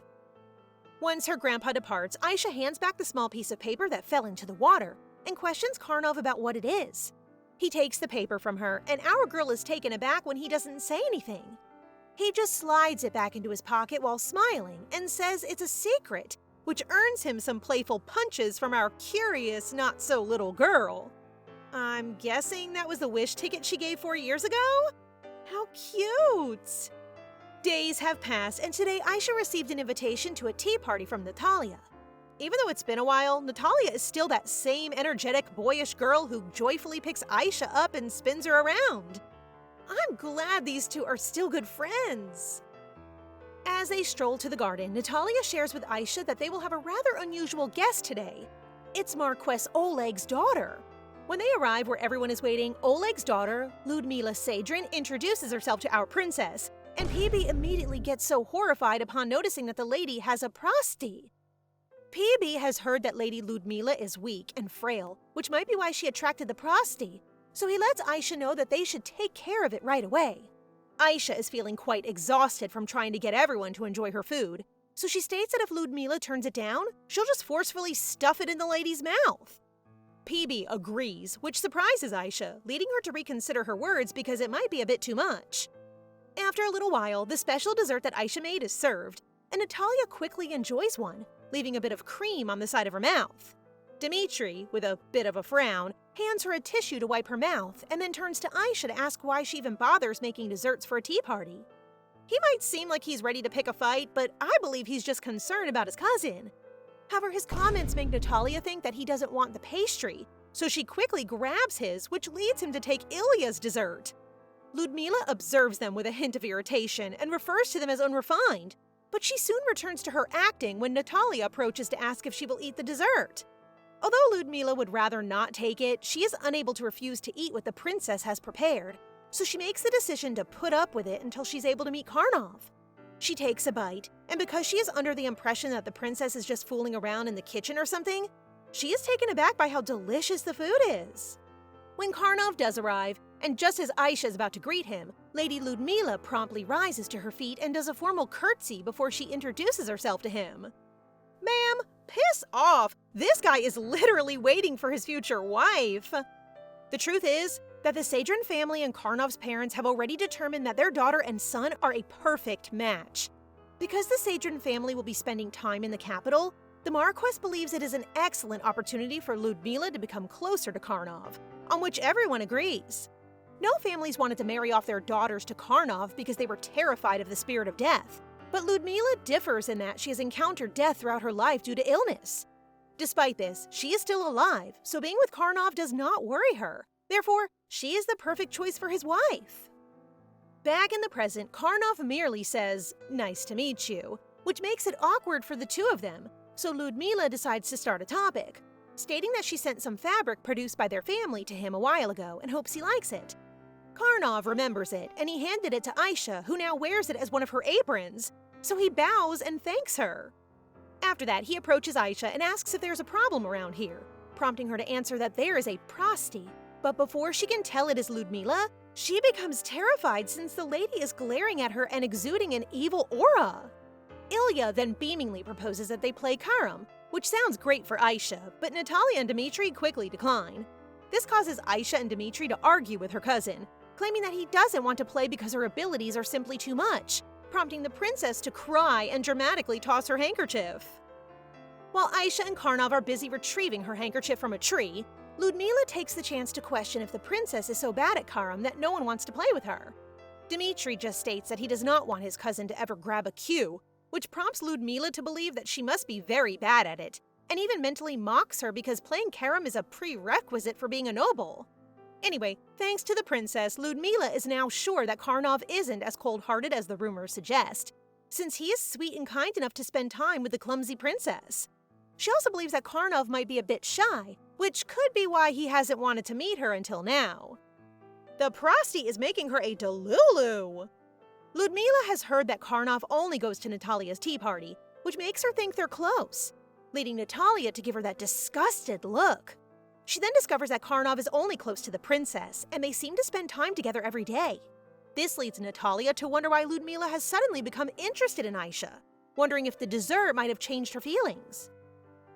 Ludmila feels a bit confused until Dmitri directly points out that they are aware of her earlier dishonesty, while Natalia thinks it would be a great idea for Ludmila to reach out to Aisha and see if she can invite her for a tea party next, so she can be forgiven. However, hearing this makes Ludmila tremble with anger, and she can't believe they expect her to apologize just because she wasn't truthful about a piece of bread. Ludmila calms herself down and informs Natasha that she only met the princess today and is not sure whether she will be invited to a tea party so easily. Natalia, as your easygoing lady, instantly stands up, calling Aisha, and announces that Ludmila wants to have a tea party with her, which makes Ludmila frantic. But our girl gladly agrees. Ludmila feels embarrassed right now, but she believes that becoming closer to the princess will give her another chance to see Carnov again. They are heading back to the palace, and Carnov asks Aisha if she intends to invite Ludmila over. Aisha replies that she does, as she has a fun plan to attack her with food. Aisha also notices that Ludmila seems to want to get closer to Carnov, even though he denies it. It looks like our princess might already suspect that their parents have had a conversation about this, especially since they both come from the north. She then uses her cute face, which is his soft spot, so he admits that there might be some discussion going on between their parents. Aisha suggests that he should let Ludmila know how he feels about the arrangement their parents have set up. Carnov smiles at her and asks if she wants to clarify that nothing will happen between him and Ludmila. If it were me, I might have come off as flirty, but our sweet princess is still too innocent for that. She just starts laughing and playfully teases her little Carnov for asking Grandma Aisha for permission. Carnov feels so embarrassed because he can't believe she still remembers that grandma thing from 4 years ago. Aisha just gives him a gentle pat on the head, saying that she remembers everything. My boy just got grandson zoned. Now that she remembers, Marquess Oleg's land, Linam Yoshida, has been doing well with their flax land, so she wonders whether Carnov's land, Lumen Vasilise, has had any positive news. She learns that Carnov's workers uncovered a mine and would deliver what they found to the capital soon, which makes her very happy because it implies they found the dazzling diamonds. She tells him that it was because of her that he picked the Lumen Vasilise, and as a reward, she wants him to give her a share of the valuables he discovered in his mine, which confuses him. He shifts the conversation and mentions that he will join her tea party to speak with Ludmila, which catches Aisha off guard since she believes this topic should be discussed privately. However, she finds out that Carnov is actually occupied with everything happening in Lumen Vasilise and the upcoming celebration for the Imperial Guards. Aisha takes his hand to massage it and notices that he's quite busy, so she suggests that they pause their horseback riding or dancing for now. This prompts Carnov to shyly confess that the reason he has no extra time for Ludmila is that he doesn't want to miss dance practice with her. Why is he being so cute? Girl, come on, take the hints! Aisha looks at him with a puzzled expression and replies with an okay before asking if she should keep massaging his hand. He shyly says yes, with an excuse that he wants to hear his spirit's voice. Today is the tea party, and she is disappointed that Aliosha is still unable to go because when she checks on him, he is nothing more than a living corpse. The Imperial Guard celebration is keeping him busy, and Aisha wonders whether he will even have time to meet his future wife. PB comments that Aisha has already attempted to bring the two main characters together, but Aliosha and Maria are simply too preoccupied with their own matters. How can Aliosha find time to fall in love when even the little things, such as trees in the palace, require his attention as crown prince?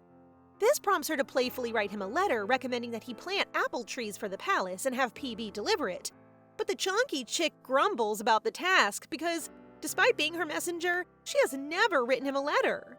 This surprises Aisha, while PB becomes grumpy and shy as he explains that he simply wants to know how it feels to receive one, prompting Aisha to agree to write for him the next time. After some time, Ludmila arrives and looks elegant in her green dress, but Aisha made sure she specified in the invitation that she should wear something comfortable, such as the trousers she's wearing right now. It is made from the linen Ludmila sent and is extremely soft and cool, so Aisha asks if Ludmila would want to borrow a pair, but she declines. Aisha grabs her hand and cheerfully drags her to the garden, which is driving Ludmila mad. Our little sunshine is all smiles after finishing picking roses, while Ludmila is trembling from exhaustion. After that, they head to Aisha's kitchen where Carnov is already waiting, which makes Ludmila groan because she thinks she looks awful in front of Carnov right now. She then spots Aisha in an apron, who shares that it's also made from Ludmila's family linen business. Carnov then walks towards Aisha and kindly offers to tie the apron at her back, complimenting the great quality before giving Ludmila a look as he mentions that giving Aisha all the linen he received from the Marquess is definitely worth it. Oh wow, I forgot this man is just sweet to Aisha! Thankfully, Ludmila is wise enough to realize that Carnov is making this statement in front of her to create a wall between them. Our guy then leans in and thanks her for filling in for him this morning by assisting Aisha, but he suggests she go home now, which causes her to tremble as she reminds him that she was invited to be here. However, she only gets a glare and a remark from him that her outfit doesn't look like she's here to help Aisha pick roses. Ludmila is confused about why Carnov seems so distant, especially since they haven't had a chance to chat yet. But no matter what, she promises herself that she will never give up on him. Meanwhile, our little princess just gleefully teaches them how to make rose jam. Once they finish making the jam, Aisha praises Ludmila for her hard work and believes she has a real talent for it, while our guy here is feeling a bit grumpy about the compliments being directed only at the lady. Ludmila really got into it and tried her hardest to compete with Carnov, and now she's feeling a bit embarrassed about it. Out of nowhere, Aisha shoves the scone with jam into Ludmila's mouth, catching her off guard, but the delightful flavor quickly puts her at ease. Yup, tasty sweets are a cure for all evil. Aisha is pleased to see the dazzling aura around her, so she cheerfully mentions that she'll pack her desserts to bring along, which jolts Ludmila out of her trance, leaving her shocked that she got distracted by food yet again. Ludmila is already in her carriage, and my goodness, she has received so many gifts from Aisha that she is now struggling to carry them all. After giving her Aisha's final gift, Carnov asks if they can talk for a minute before entering her carriage. He openly discusses their parents' marriage arrangement and informs her that he is unconcerned about whether or not it will benefit him. He simply is not interested. Ludmila reminds him that this marriage was arranged by her family with good intentions, as it's not just any ordinary union between noble families. It's a marriage between a Marquess family that opposes the crown and a dukedom that supports him. This marriage clearly demonstrates that the Marquess is backing the crown prince, and it's important to note that Carnov can't make this decision alone, since it involves both family and political matters. Carnov knows this very well, but he looks straight into Ludmila's eyes and sincerely expresses that he doesn't trust in her family's goodwill. Ludmila is taken aback, and while she can't deny her desire for the dukedom's power, it truly means more to her than that. She becomes serious and tells him that while his insults about her family don't bother her, she wants him to understand that it's his father who made her future possible by introducing her to a great healer. This is new news for Carnov, and he confirms that Ludmila's health has improved thanks to the healer, which makes him grumble, but he decides to ask his parents about it instead. I can smell something fishy about this healer. Anyway, Ludmila wants to point out that his parents are her saviors, and since they are hoping for this marriage to happen, she does not want to disappoint them or her parents. She sincerely hopes her honesty reaches them, but he just sighs and tells her that he isn't living just to make his parents happy, therefore he can't relate to her at all.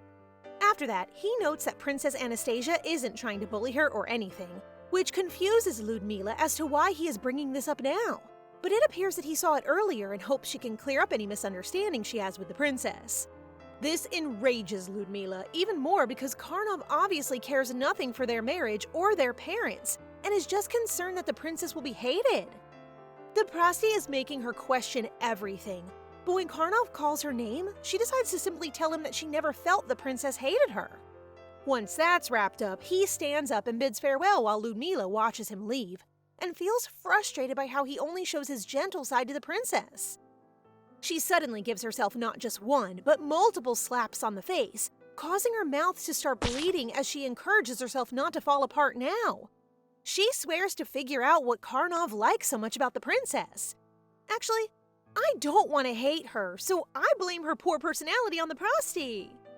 General Ekaterina pays the Emperor a visit to drink the liquor that Aisha made, and when the Emperor mentions his son, she remarks that he is ruining the mood for her drinking. The old guy Emperor becomes grumpy, saying that she should be more grateful that he is sharing the booze, and that the reason he invited her is because Aisha endlessly begs that he share the drink with her, which makes the general laugh. In any case, the general gets serious and believes her son is scared that Carnov would make him pay for previously abusing him. So all of these marriage talks have the aim of placing her son, Carnov, below him. If Carnov obeys his parents' decision, her son, the Duke, will gain greater authority. However, if Carnov refuses, she knows there will be a serious problem. The Emperor openly comments that her son is stupid for making such a choice, prompting the general to respond by pointing out that there were his sons before her son. The poor Emperor can't even beat this old granny. Still, the Emperor hopes that Vice Commander Carnov will take over the Duke's title, as is the general's intention, and declares that she would allow her grandson to marry anyone he chooses. Speaking of marriage, General Ekaterina asks if the Emperor has any plans for the princess's marriage. But it appears that this loving old man has no plans for it yet because his granddaughter is only 14 and she still looks like a kitten in his eyes. He starts voicing his feelings about how intimidating Aisha can be when she's upset, and he even mentions how she straightforwardly points out his mistakes to his sons. This brings a smile to the general's face, as she knows he's been wanting to receive such honest criticism ever since his son, Yurye, left from the palace.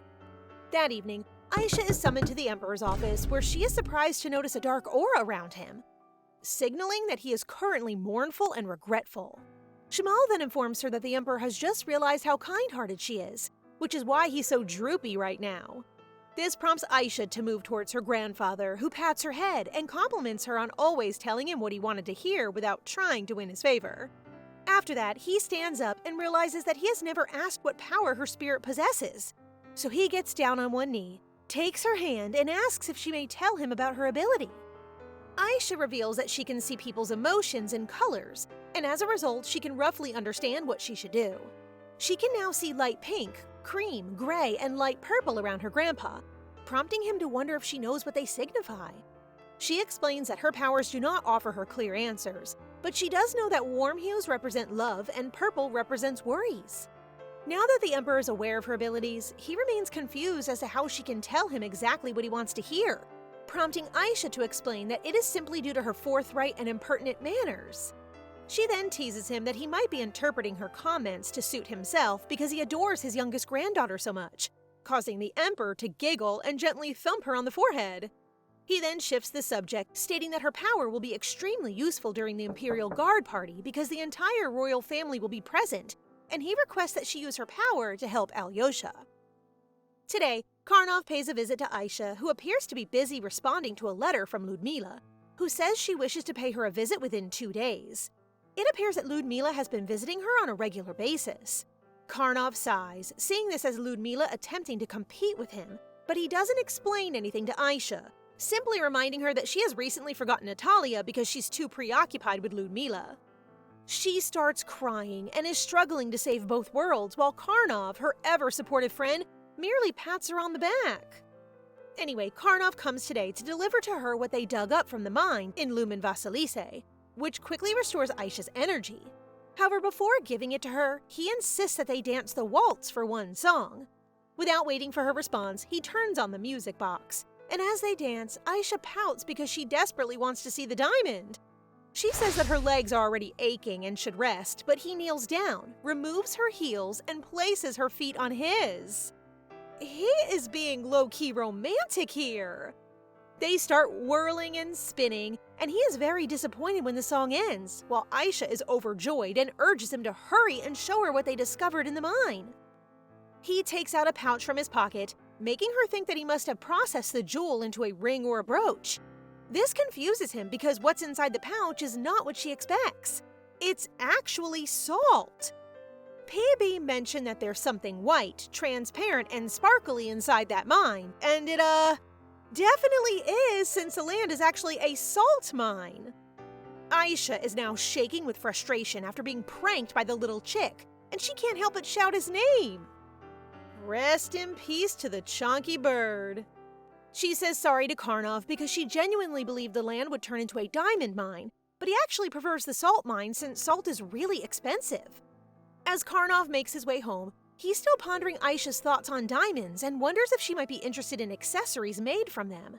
However, he has been watching the girl for a long time and is certain that Aisha is only interested in bread and such stuff. But what else can he give her when the Emperor has already given her a kitchen and Aliosha has been stockpiling her kitchen with expensive goods? He's beginning to consider that perhaps a farm or an orchard would be a good idea, but he worries it might take up too much of her time, leaving less time for them to spend together. Until he realizes that the best way to make Aisha happy is by developing the railway, as it will make her trips to see her parents much easier, so he decides to invest in it. Oh, to be loved is to be known indeed. Natalia will be visiting her today, so she goes to meet her and trusts Reese to choose the dress she will wear for the celebration. As she walks outside, she realizes that the gardeners are very busy, and seeing the new trees being planted along the walkway makes her uneasy. And when she discovers that they planted apple trees, she begins to sweat heavily. She discovers that it is a special order from the Crown Prince, But PB tells her not to be so surprised since she pranked Aliosha about it. That is true, but she wasn't expecting him to replace all of the trees on the walkway with apple trees. This is how you are adored, my dear. Her thoughts are interrupted when Natalia finally arrives, and wow, this lady really knows how to make an entrance as she shows up riding a horse. It would be so awesome if she became a knight or something like that in the future. Aisha heads inside and tries to lighten the mood by asking Natalia some questions.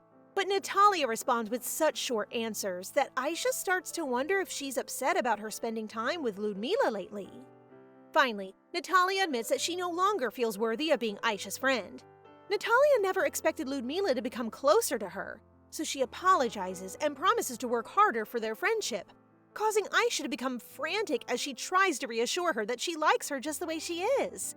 However, Natalia is not convinced and wants to prove herself, so she asks if they can bake together, prompting Aisha to grab her face and declare, in a serious tone, that she doesn't have to try so hard since if she wanted to, she would just say so.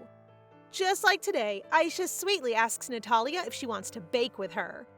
After some time, they finally finish creating a very beautiful and delicious tart, which Aisha has named Tart Shasha because it's a special tart they made together. This makes Natalia so happy that her playful energy returns as she spins Aisha around. Their friendship is adorable. On the day of the Imperial Guard celebration, Carnov, who looks more charming with his new hairstyle, pays a visit to the Crown Prince, who also looks wonderful. They discuss the railway construction, and the Crown Prince teases Carnov by mentioning that one major investor built a special room where you can heat bread or boil water, prompting Carnov to tease him back because he knows he planted apple trees because of Aisha. They then discuss marriage, and it appears that the Crown Prince has no intentions for it yet, but he believes that Carnov, who will turn 20 soon, might already be considering it. Carnov claims he's not interested, at least for the next 6 years, which makes Aliosha giggle and give him a knowing look. Carnov gets shy and adds that it's not up to him because it is up to that person to accept his proposal, which he says while blushing and thinking of Aisha. It's truly impressive that he never crossed the line and chose to wait for 6 more years. So guys, what do you think of the story so far? Please subscribe and turn on notifications for updates on this and all our other stories so you can be the first to find out when they're out. Thank you so much for your support. See you in the next one!